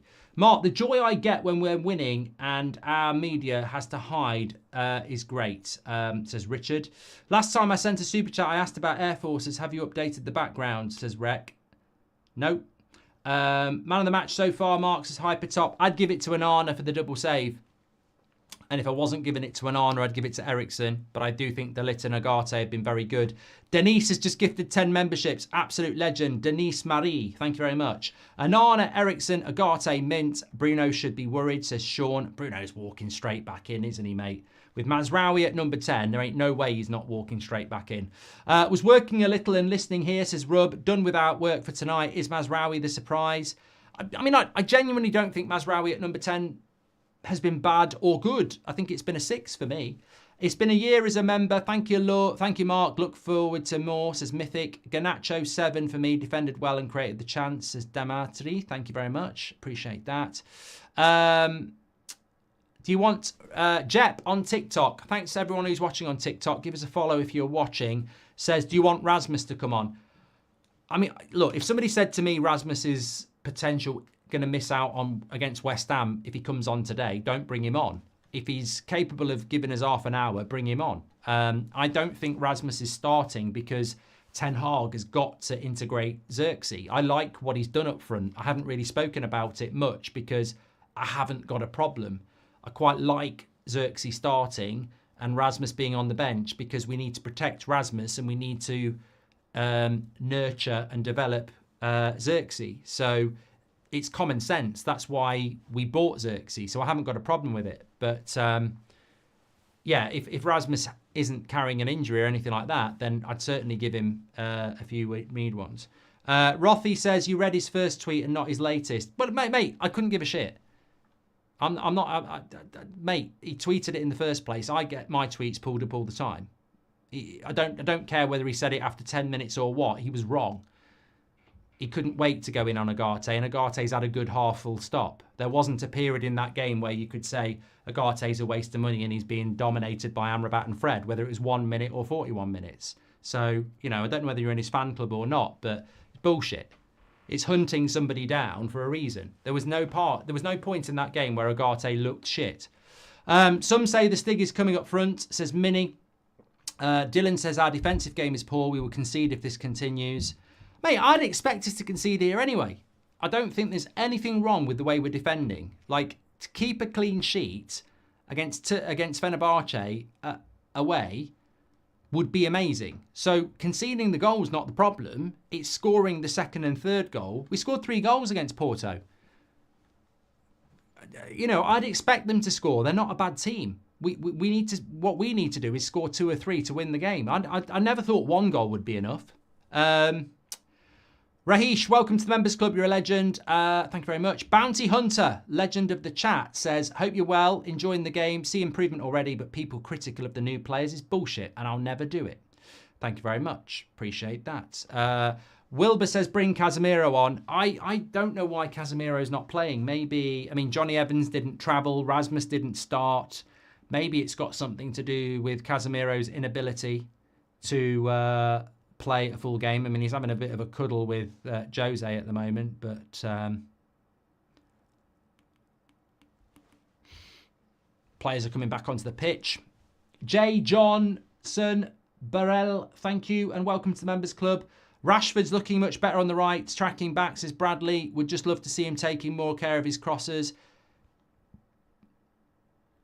Thank you very much for that. Mark, it's my 21st birthday today. Happy to celebrate it with the community. This is the highlight of my day, watching from Toronto. Happy birthday, Hamza. Lee Skillett, thanks for your super chat as well. Players for Fenerbahce just about to come out. Look, remember, we've drawn against Twente, we've drawn against Porto, and we're drawing against Fenerbahce. We've probably played our 3 toughest games of the group, and we've got 8 to play. I mean, we've got people like Bodo Glimt and Paik to play in November. So let's not forget, the real quiz is probably just not to get beat here tonight and then start to rack the wins up against the weaker clubs that we've got. But it would be fantastic if we could get the win. Bodo Glimt are no joke, says Magnus. I'll take your word for it. They're Norwegian, aren't they, I think? I hope we've got that right. Fenerbache, can you hear us? Fenerbache, yes, we can. They should do that. They should adopt that as their new song. Basically nick the tune of Bob the Builder and use Fenerbache instead of Bob the Builder. It's got exactly the same sort of sound. Bob the Builder. Fenerbache. Yeah, that would be great. They'd love that. Right, we're up and running for the second half now. Make sure you subscribe. Bottom right-hand corner, get involved. Let's get that going. Somebody in the chat just said those stats are embarrassing. Yeah, you do realise that Liverpool beat Chelsea with pretty much the same stats. Liverpool are one of the best teams in the world at the moment. Stats mean fuck all if you're losing the game, mate. Nothing's embarrassing about stats if you're winning the game. TJ's, welcome to the Members Club. Can you do a poll between Garnacho and Yamal? No, Bobby, I can't. Because we'll either get Garnacho winning because it's a United fan channel, or the real winner will be Yamal. Lee Berman, thank you very much. Look, I'm not saying Garnacho couldn't be on the same level as Yamal, but at the moment, Yamal's on a different level, isn't he? I mean, Yamal to me looks like he could be the best player in the world. Hi, Mark. I'm celebrating my 41st birthday today and I'm happily watching you since 2015. Thanks for all your great memories. Well, Mike, it's great because there are a lot of people who watch this channel in, you know, their 30s and 40s, like me. So big shout out to everybody who's watching. Lee Berman's just gifted a membership as well. Thank you. Happy birthday to Mike B and Hamza and a few other people as well. Have you tried Zero Guinness? It tastes like the real thing, says Gizmo. It is all right, yeah.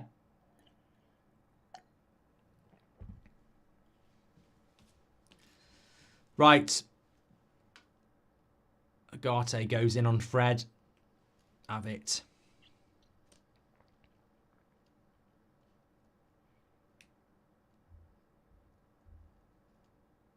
So Eric says, I'd love to see a more attacking threat this half. I don't think we will. I think we'll look to defend and counter, to be honest. I don't think there's much of a problem with that.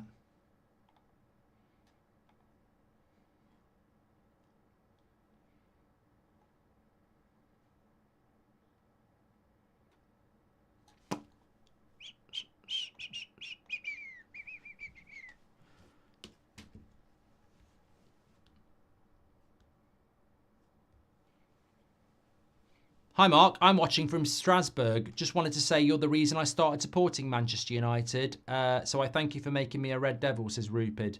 Well, you know what? A lot of people have said that about the United stand because we are the biggest and we are the best in relation to not just in United, but externally. We're bigger than any Arsenal thing. We're bigger than any Liverpool thing. So I think a lot of people do get into United because of things like this. But, you know, as well, a lot of people have said to me, you know, seeing you take Seb to his first game when he's 7 at the weekend, I really want to take my lad up as well. And I tell you what, that's brilliant because that's like, you know, that's the next set of United fans, isn't it? So if you are a father or a mother and you've got a young child, get them up to Old Trafford, indoctrinate them into it quick and keep us where we need to be on top.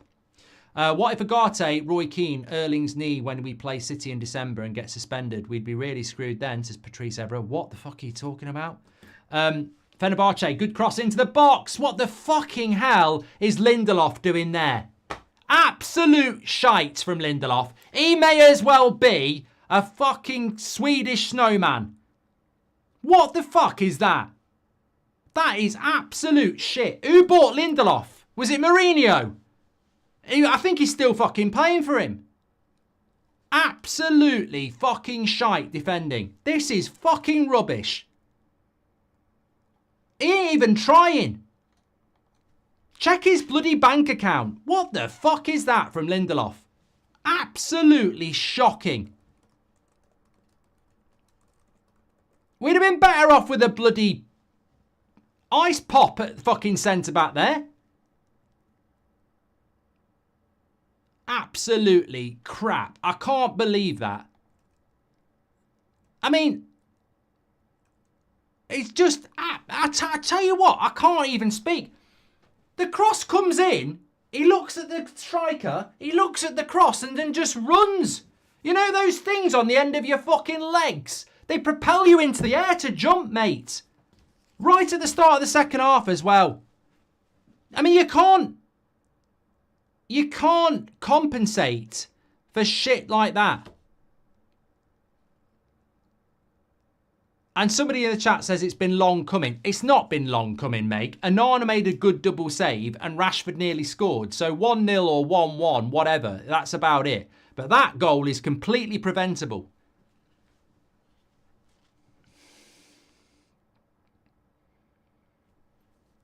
That kind of shit pisses me off. It's lazy. It lets the whole team down. It's the fact that he's bloody looking at the cross and doesn't even fucking jump. I told you Rashford at fault, no tackling, says Kenneth. I don't think you can go to Rashford on that. I mean, I don't know what happened in the build-up, but that's just terrible defending.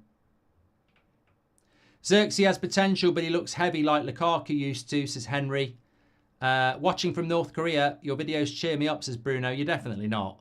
Relax, Goldbridge, there's still time, says Nicholas. That's why Maguire is a huge list, says Red. What are you talking about, Maguire? Johnny Evans, Yoro, any fucking centre-back that knows how to defend. My puppy would have fucking jumped for that. I walk in the kitchen, she jumps because she thinks I've got a bloody treat. She'd have fucking defended that. She'd have jumped up and headed it. She's only about 10 centimetres big. Just fucking jump, mate. I tell you what, get a trampoline for fucking Lindelof for Christmas. I can't believe it.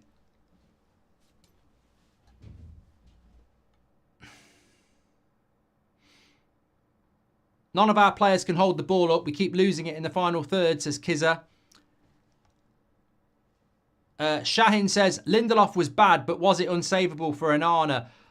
Mate, I didn't even look at Onana on that, because for me, Onana gets a pass for the saves he made in the first half. I mean, I think from that position, if you make a save from there, it's going to be a great save. Like, the striker's got to score. Right on your head from that distance. Good play by De Ligt again.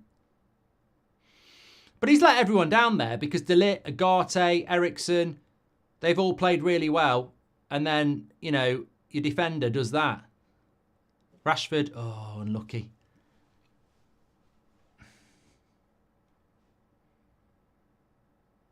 Fairway 5 says, we always swish off in the first 5 minutes of the second half. Well, we scored in the first 5 minutes of the second half in the last game. Brian Boyle says, have we figured out if it's Bruno or not yet? Well, we're not going to figure that out because we haven't got someone in playing in Bruno's position that can actually do it. Martinez looks closer to getting that from left back. Martinez should be centre back, says Daz. Give it to Mike. He says they've been the better side. Ashley says it's Ten Hag's fault for playing Lindelof. Oh, see, he's just gone and... Have you seen it? Did you see that? He's just literally done what he fucking should have done on the goal. Leapt like fucking LeBron. I've just seen him leap like a fucking salmon to win a header. Why couldn't he do that on the goal? He's literally just gone and headed it away. There's no excuse.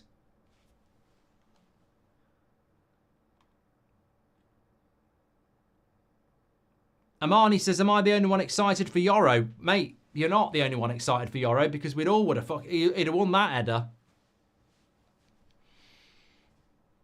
Shocking. Absolutely shocking. Mark, I've just tuned in for the second half after listening to promising first half. Why I've already seen 4 Hollywood balls. Is Bruno on? There's the cross. I mean, here it is. He's got to jump. It's the fact that he doesn't jump. It's so bad. It's inexcusable. There is no defending Lindelof.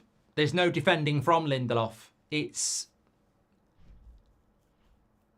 Why are they showing Agate? Is it subliminal to make us hate him? It's got nothing to do with Agate. He just doesn't jump. Maxwell Jennings says Ten Hag shouldn't wait to make subs, and he's not going to wait. It's a Lindelof off.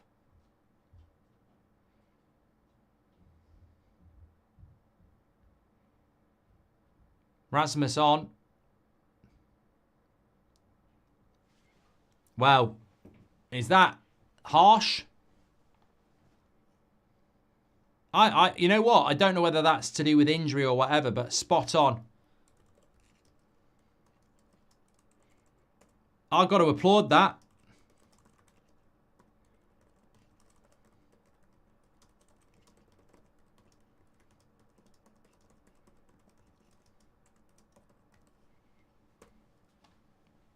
That's good management, that is. Very good management. Ericsson at 10. Oh, we're cooking now. Someone called Gordon Ramsay. We're cooking now. Ericsson at 10. Casemiro and Agate. Mazraoui at left back. Martinez at left centre back. Now then. This is it. What can we do?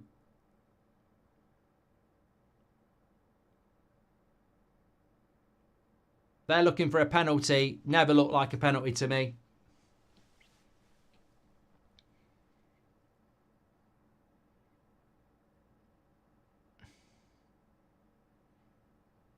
Fenerbache aren't happy because we've played on.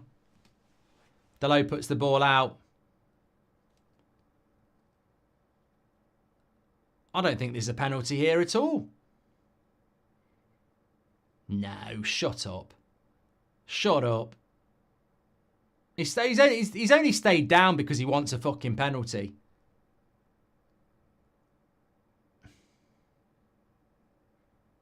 No. He's dived the fuck there. He's dived. No way.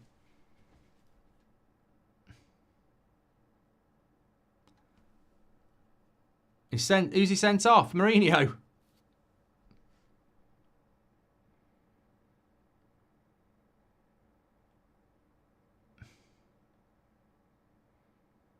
No, I don't think Agate gets the ball. I think the player makes a fucking meal out of it. I think that's why he doesn't get a penalty, because he fucking makes a meal out of it.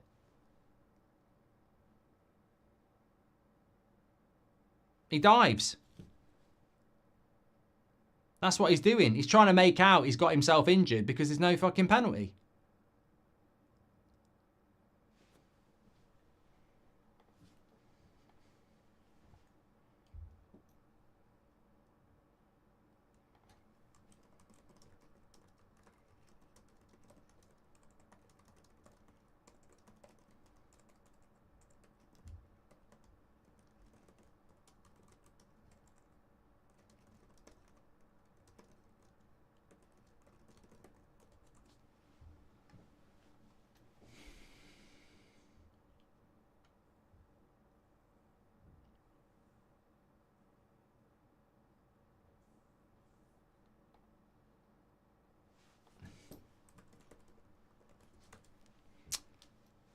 Big up Trossard, says Matthias. Mate, that's never a penalty. It's never a penalty. He's hardly touched him, and he's had a big old dive about it. You know, we've played the game. We all know it, but carry on.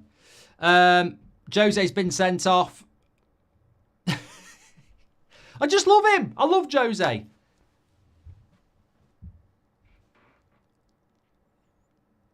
It's like Wenger when he had to stand up in the crowd at Old Trafford. Yeah, he hardly... Good subs and early. Lindelof was brutal, says Bounty Hunter. Yeah, I agree. I agree with Ten Hag. Hopefully, you know, we've got Martinez at centre-back now. We've got Mazraoui at left-back. We've got Casemiro and Agate. We've got Ericsson at 10. We've got Rasmus up front. If we don't start creating a few chances now, then there's no excuse, really. I've played the game, says Nick Perry. Love Agate versus Fred. Manuel definitely... Oh, here we go. Delo! Fucking hell, mate. Come on, that's got to be a goal. You can't fuck that up. It's a brilliant bit of play. I don't know who played Delo in. I'd need to see that again. Got to be scoring there. Delo's in behind. He's gone for a cutback. I think he should have gone for a shot. He should have gone himself. The Blues, it's nowhere, said he hurt himself diving, sorry. There was nothing wrong with him until he realised he didn't get a penalty, said Kenneth. Get me some vinegar for my chips and a deep-fried Mars bar. We're feasting for the next 30 minutes, says Jackie. Loving the show as always, says Tom G. Lindelof has never been good enough. I'm glad he's been subbed.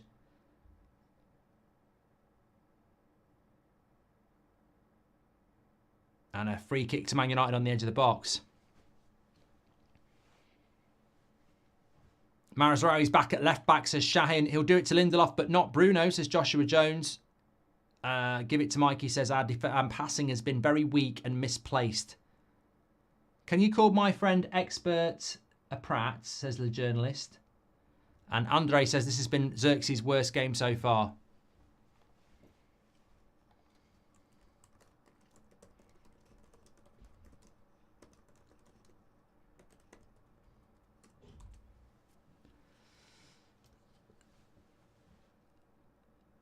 Mourinho got a red card, Pop, on TikTok. For the best team in Turkey, way better than us, how long can you give this manager, says Cass? Mate, we're away from home in a really intimidating environment. It's 1-1.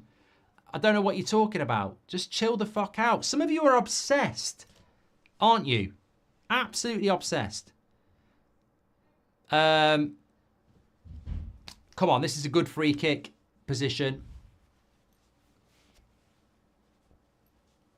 Rashford top bin, says A. I think it's a bit close for Rashford, actually. I mean, I don't know. I mean, we don't score free kicks. I've got absolutely no faith of us scoring this free kick.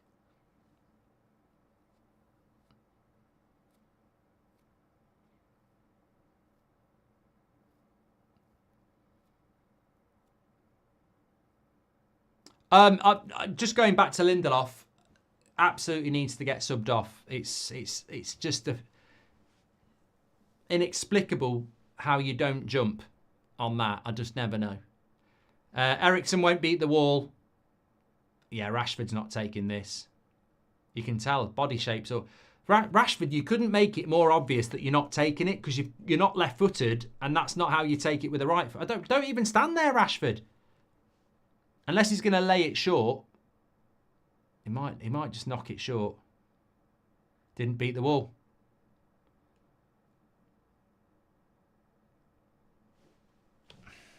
Get away from that camera angle. Delo with the cross to the back post. Garnacho. Rashford. Good touch. Garnacho. Back into Rashford. Have a shot, mate. Don't have a shot. Have a shot, mate. No. Martinez. Ooh. Well, we've already been better in the 5 minutes since we've changed the formation. Mourinho's going to park the bus, says Nathan.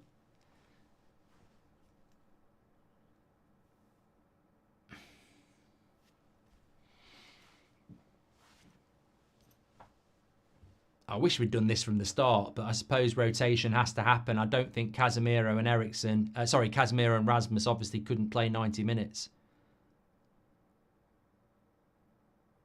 Because we're playing the last half an hour how I think many of us wanted us to start. Go on, second ball.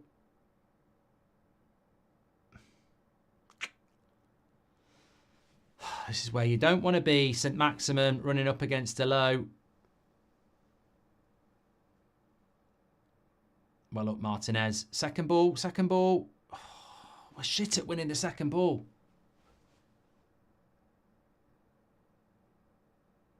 Oh, Ericsson, come on. Stop being sloppy.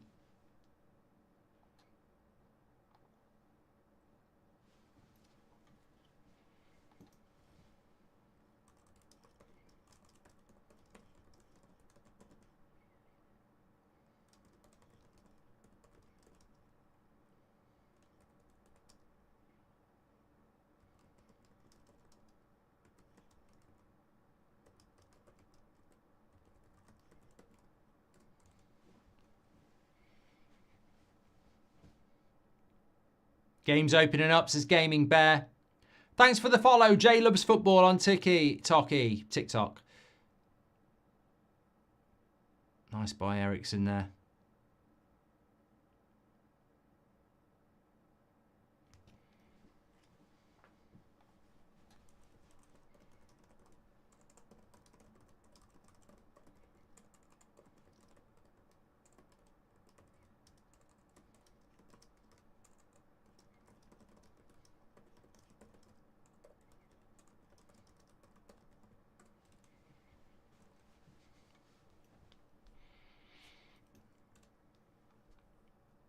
Apparently a few people have got problems with YouTube.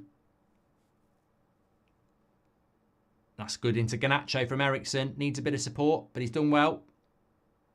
Good cross. No, it wasn't that good. Don't give a soft foul here. Although Tadic has done very well. That's our ball. That's our ball. Yep. Moto says that an advert just came up for a trampoline. How appropriate. Get it for Lindelof. Cyber Spider says, for your attention, it was Casemiro who played Delo. In a tip for you, Mark, have a tablet 30 seconds behind you so you don't have to wait for a TV replay. That's a good idea, Cyber. Very good idea. Very good idea. Give the guy a clap. Rudy says, could you chill out with the swears? I'm with my parents. We'll kick him out of the room, mate. Not going to change the habit of 10 years just because you're sat there with having your parents. Or even better, get a job and get yourself a flat. Fourth best. I've done that one. Thank you very much. Go on, Garnacho. You've still got it. Why is Garnacho cutting holes in the back of his socks? Whoa, we don't do that. Come on. We don't want that coming into the United team. Cutting the fucking back of your socks. That's a right knobhead move. We don't do that.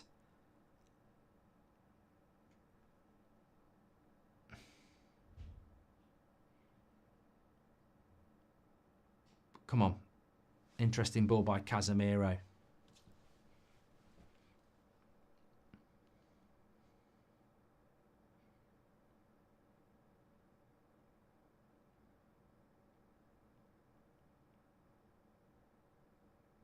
Good play by Agate into Mazraoui. Rasmus is the ball, and it's a good ball. Mazraoui wins it back. He's going to shoot. Straight at the keeper. Goes for a corner. We're the better team at the moment. These subs have worked.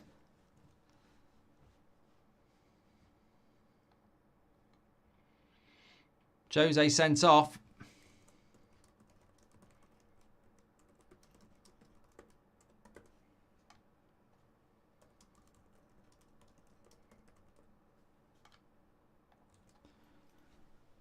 Can you at least praise Casemiro for his brilliant pass? What you talking about, mate? I'm glad Casemiro's on the pitch. Stop trying to build an agenda in your head and enjoy Man United. Oh, another header from De Ligt, straight at the keeper, though. Rudy says, I'm 13. You're fucking not, mate, because you're doing Super Chat, so calm it down. It's a part of Garnacho's ritual, says Johnny.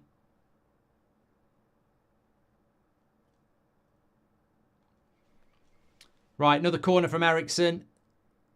Oh, over the bar. Come on. We can win this. 20 minutes to go. We're doing well now.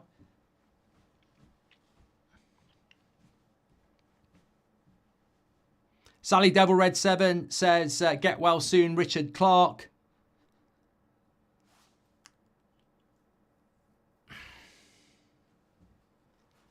I wouldn't be appalled with a draw here. I don't think a draw in a game like... You can't build a game like this up and then moan when you draw against Mourinho in Turkey. I don't think it would be a terrible point, but...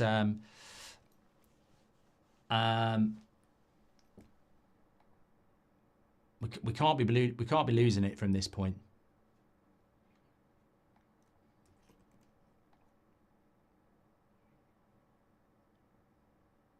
We're definitely more balanced.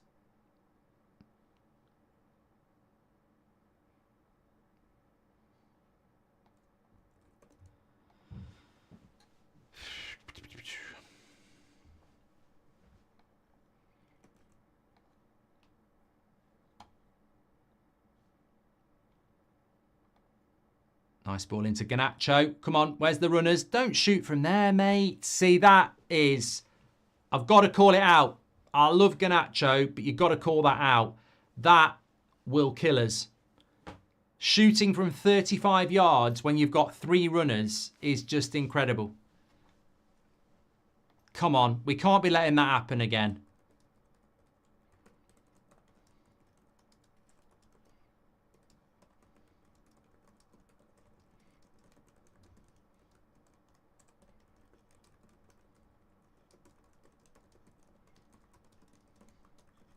That is just...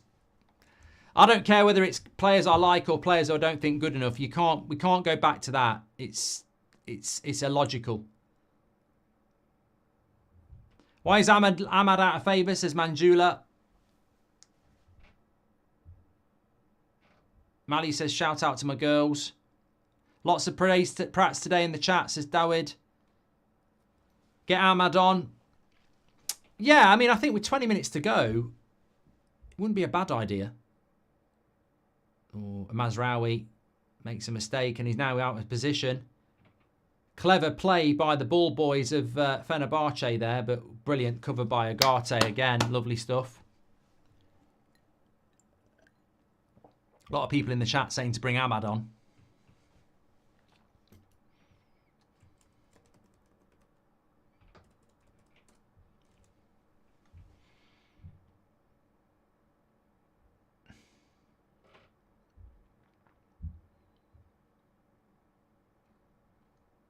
Mark, we're all entitled to our opinion, says FA. Oh, mate, you're boring the shit out of me. I don't have to read it. I'm not going to read it. If other people want to read it, they can do. But I'm enjoying Man United playing. I'm not here to be your nanny. Lovely play by Delo. Talking about nanny, what a right winger he was. Is that a good ball by Rashford? It's not bad, but it's very difficult to control. You can't... If you're going to hit those balls changing... from one side to another, they can't have that trajectory because it's too hard to control it by the time the defender's on you.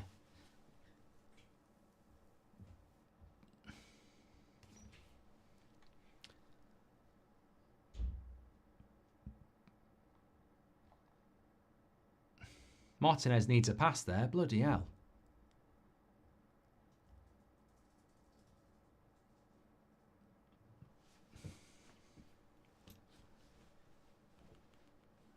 It looks like this is going to be a sub for Fenerbahce and not for Manchester United.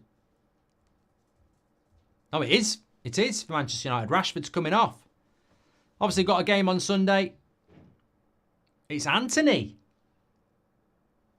Anthony comes on. What the fuck has Ahmad done?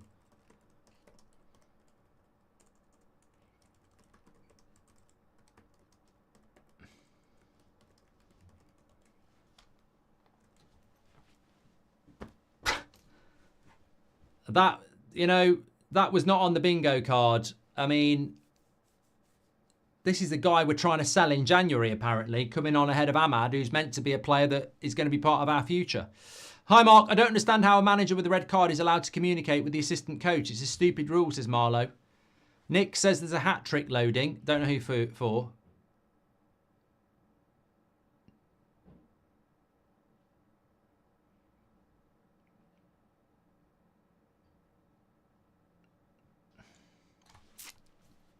We really should have scored that chance where Delo was in. That was the...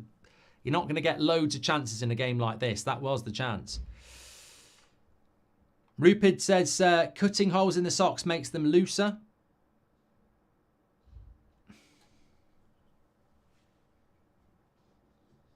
Oh, hat-trick for Anthony's coming up. Well, I hope so.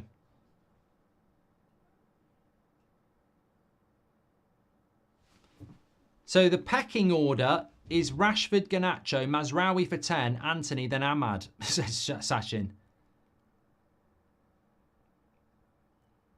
Chester says, if you could change United's history, what would it be? Well, I'd stop Munich happening. I think any United fan would stop that, wouldn't they? But apart from that, I think you'd look at what happened post Sir Alex. Never let the Glazers take control. Pass the fucking ball. It's scrappy there. Garnacho is on the right at the moment, and I think Anthony has gone to the left, which is even more interesting.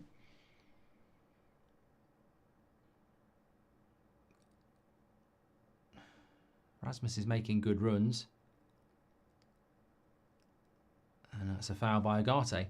I reckon Ahmad won't renew with the deal. He's so out of favour. Yeah, well, Ahmad, yeah, I think he's got an option of a further year, but... yeah, a bit unlucky by Agate there.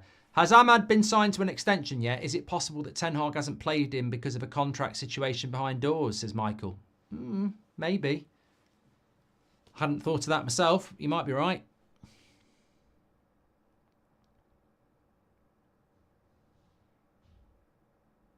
Well, in Agate, there's a foul there, surely, but we play on with Rasmus. He's got to find a pass. Still Rasmus. Oh, a bit greedy, but it was good skill, but he was a bit greedy, and he probably should have passed it to Garnacho. I think we're overplaying it here. We've had Garnacho shooting from 35 yards. We've had Rasmus, when he could have played Garnacho in, a little bit selfish as well. It's that... we're just not learning in the final third, are we? We get into an area, and I think people get that cold rush of blood to their head and start thinking about being the superstar when actually we, you know, there's a simpler pass on that we could just play. Mally says, hi, my name's Maliki. I love listening. I'm blind, but bloody hell, this Ten Hag seems like the next Sir Alex from what I hear. Lots of love, pal. Thank you very much, Mally. Mark, you're right about Spurs on FC25. Mate, whoever codes FC25 for EA or FIFA, they love Spurs every year. Kieran says, we'll be coming from Australia for the next Europa game. Hopefully they play better than this. We seem to still have no style of play. Is Ten Hag asking ChatGPT for subs, says Jelly. Thank you very much for your super chat. 15 minutes to go here. Ryuk says, are you still Ten Hag in? I don't understand why you wouldn't be based on this game. I don't understand why we've been talking all week about the excitement and the difficulty of this game. And then we're 1-1 in a very much equal game, and people are starting to talk about Ten Hag out again. I don't know. I don't understand what you think we are over the last 10 years, unless you've been in a coma. Like a 1-1 draw against the Mourinho side in Turkey, for me, is not a terrible result. If we lose, yeah, it would be terrible. But if we draw, I said it before the game, I'd take a draw here as long as we beat West Ham. Because drawing is not going to bother, not going to cause us any problems with qualification. Lovely play by Garnacho. Come on, now, have a look. Where's the runner for him? Oh, he's overran that. That's terrible, mate. Well done, Agate. Oh, he's going to give a foul.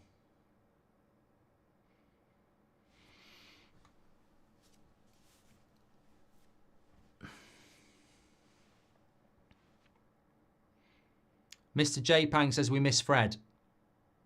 I don't think we miss Fred.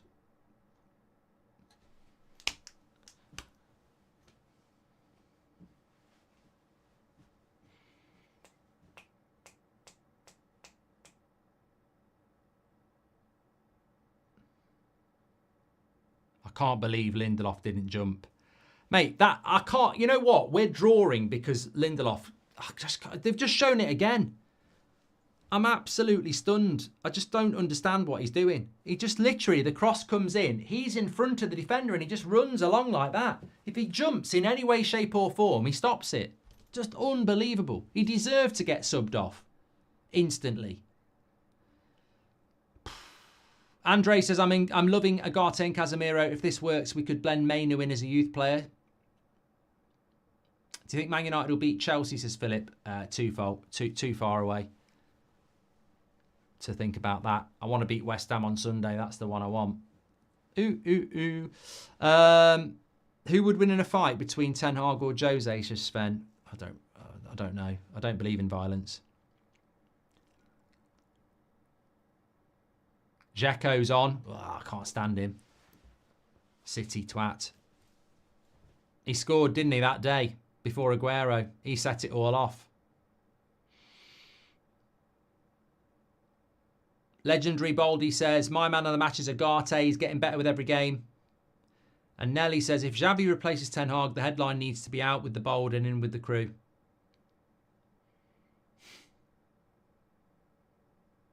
I think United need to just be a bit careful here, because I wouldn't be surprised if Fenerbahce created one more good chance in this game. And I feel like we had our chance and Delo messed it up. Good play by Casemiro. Yeah, when Delo got put through by Casemiro, what a ball that was. I don't know what he tries to do. He should shoot.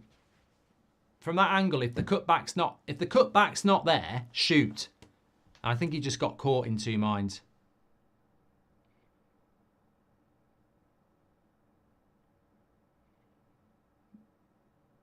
That's a foul. Come on.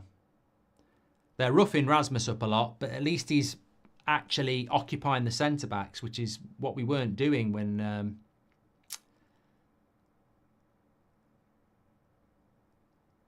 Xerxes was on. Daniel Jackson says, what do you think the score would be if we swapped the managers? And Zeno says, Dzeko's on, written in the stars for him to score. Thanks for all your super chats tonight. Anthony Jury says, why are our forwards so greedy? None of them pass. You know what I think it is? Panicking. I think 1-1, away from home. The concentration has slipped. They're lost in the moments. And that's the difference between being inconsistent and consistent.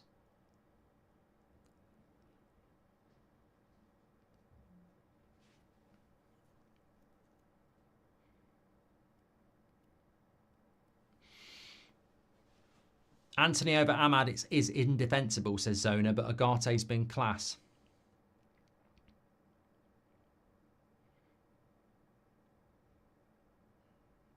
I mean, what the fuck is that from Anthony there? What the fuck are you doing, mate? On the edge of your own box, playing some little dinky pass. Oh, I don't understand why he's brought him on. I really don't. I met Dzeko once at Heathrow, says Chris. He bought me a Costa coffee and slapped my mum's arse. I bet he didn't, Chris. Be a great story, but I bet he didn't. Here's Ericsson, wide to Garnacho. Foul on the edge of the box.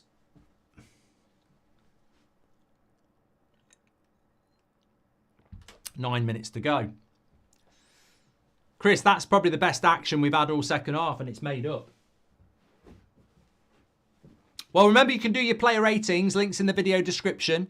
Mark every player out of 10, 6 being the average. Dinky pass is the GOAT, says Fernie on. Yeah, well, I love the dinky pass on my career mode, as you all know. Thanks everyone who's tuned in tonight. You've been great company as ever. Don't forget to tune into That's Football on Saturday afternoon. I'm live from Charlton Athletic doing my 3 p.m. watch-along show. Right, what Ericsson wants to do here is, I mean, don't need me to tell it, curl it towards the back post so it's going in, and then someone jumps to header and either misses it or it'll go in. Here we go. Is he going to do it? Loads of power, curling towards the back post in that gap. Keeper can't defend it. Yeah! Oh, he did it perfect. He nearly did it perfectly, but Fenerbahce defended it well.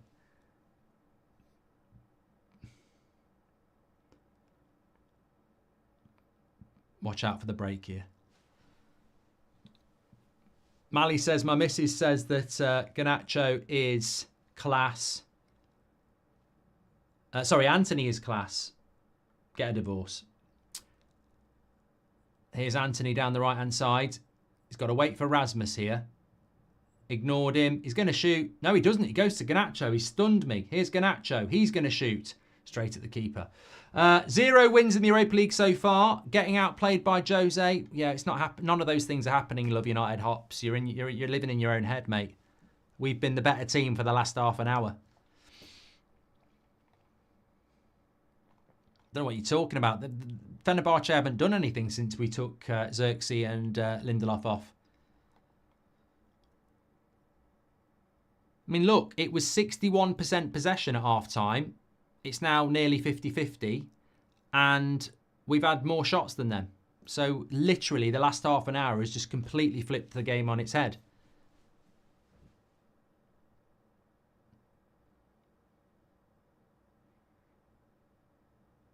Come on, Anthony. Show them what you got. Does well. Come on.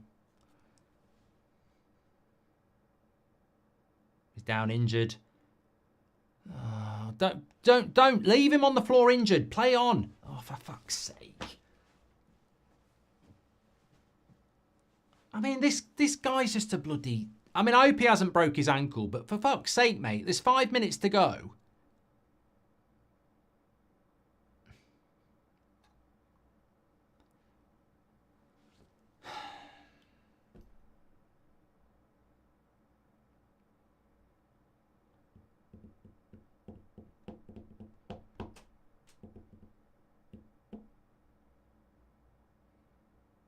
I'm out for 2 years now. You'll have to pay me 200 grand a week.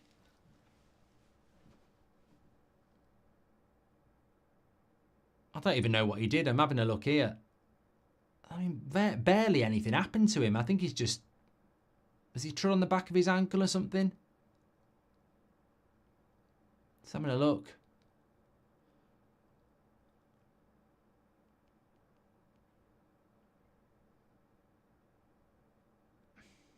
Rasmus nearly getting in on a one-on-one.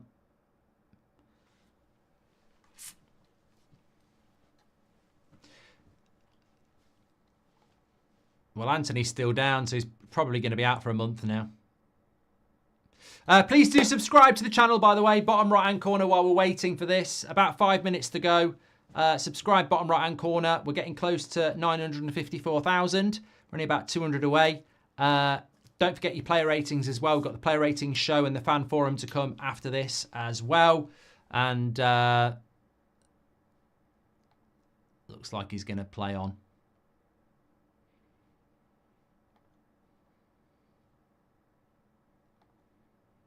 Yeah. No, he doesn't want to come off. He wants to stay on. Well, bloody fucking stay on when you were... Instead of going down and killing the momentum, mate.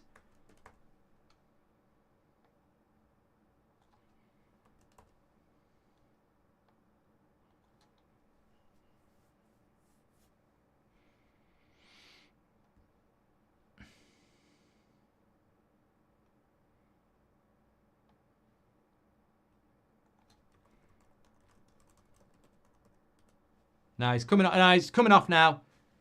Fucking wasted. He's a waste of time, isn't he? He's absolutely a waste of time. I mean, I just fuck off. He's got. What you come back on for to go? Oh, I can't play. You've just killed the last fucking 5 minutes of this game. Get off the fucking pitch. He's got ankles like bloody eggshells.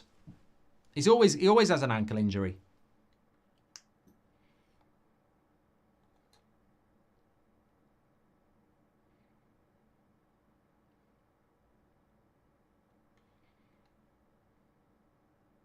What's he come back on the fucking... We've just had 2 minutes of him lying on the pitch. He goes off the pitch, says don't sub me, comes back on the pitch and goes, oh, I'm injured again.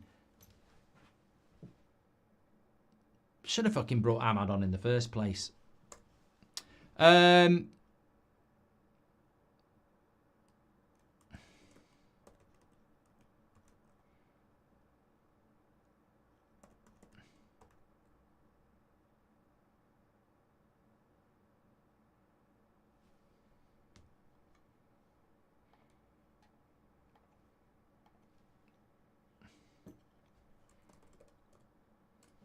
He's on a stretcher now. I know it's harsh, but I mean, he's been here for 2 years now, and he's probably going to be out for 6 months. I mean, he's just got no, I've heard what people have, in fact, it's not harsh. People have fucking gone in on Mason Mount. He's hardly even played. Anthony's been here for 2 years. He's now gone and got some injury. It's just... It is what people have been talking about for a couple of weeks, isn't it? It's another player that's going to be, can we move him on?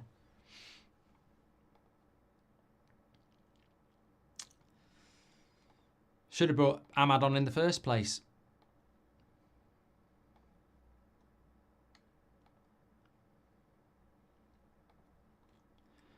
Player ratings, links in the description. Mark every player out of 10. I mean, I honestly can't really say too much. It'll be his ankle again, though.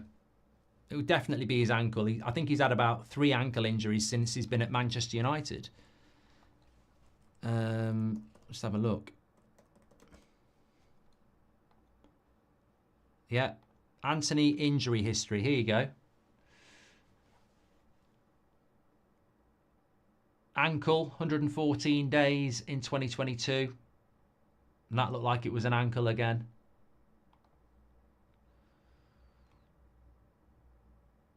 Naman says, Ahmad's face shows all his descent to not have played. Also, what do you think of training Mazraoui for the long throws?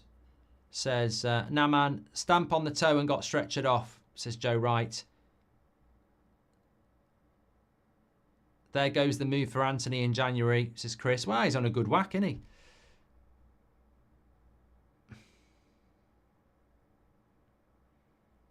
Ahmad needs to pull a Rodrigo, says Dead Zone. Look at Ahmad. They've lost that player, says Corey. Brandon says, Anthony saw the stories and decided to grab an injury, so no one will take him. He plays for the bank balance.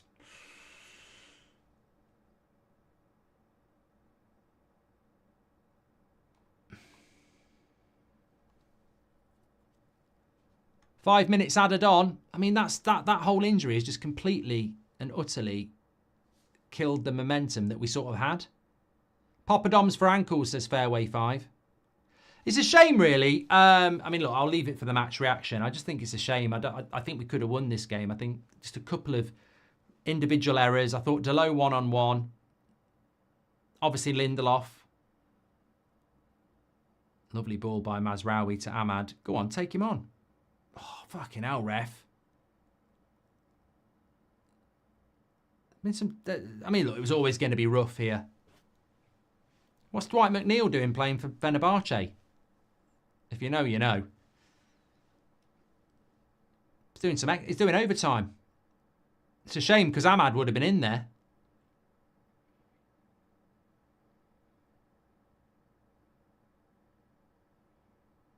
Somebody just said we haven't won away in a year. We beat Southampton about 3 weeks ago. What are you talking about? Right, this needs to go in towards the back post from Ahmad.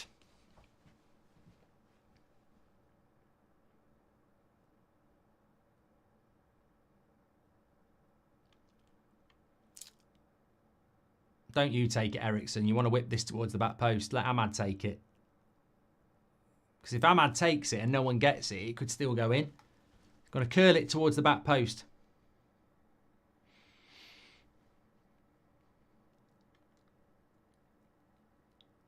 Come on.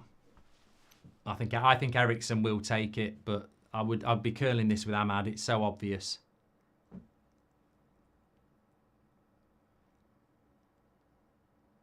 Trossard's not happy. Ericsson does take it. It's the wrong one. It's the wrong fucking cross, that. That pisses me off. It's such a stupid cross from that side to let Ericsson do it. And we were offside. You just don't do that from the right-hand side. It's so thick. It's easier to defend if you do it that. Stupid. Absolutely fucking stupid. Like 2 minutes to go and you don't curl it towards the goal.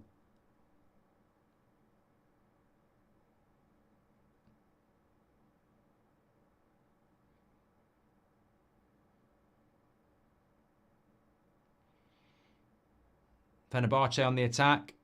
I did say I fancied them to get a late chance. They've not got one yet. The ref was solid today. The ref's been brilliant, actually. It'd be wrong of me to not tweet him.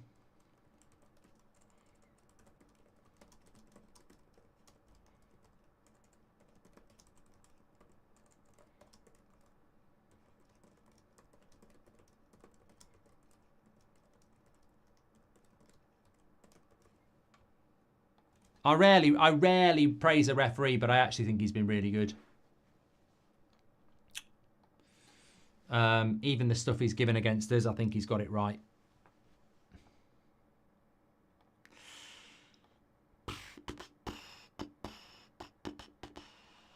Well, we'll never know whether we could have won it, but that Lindelof mistake was just fucking shocking. Really was.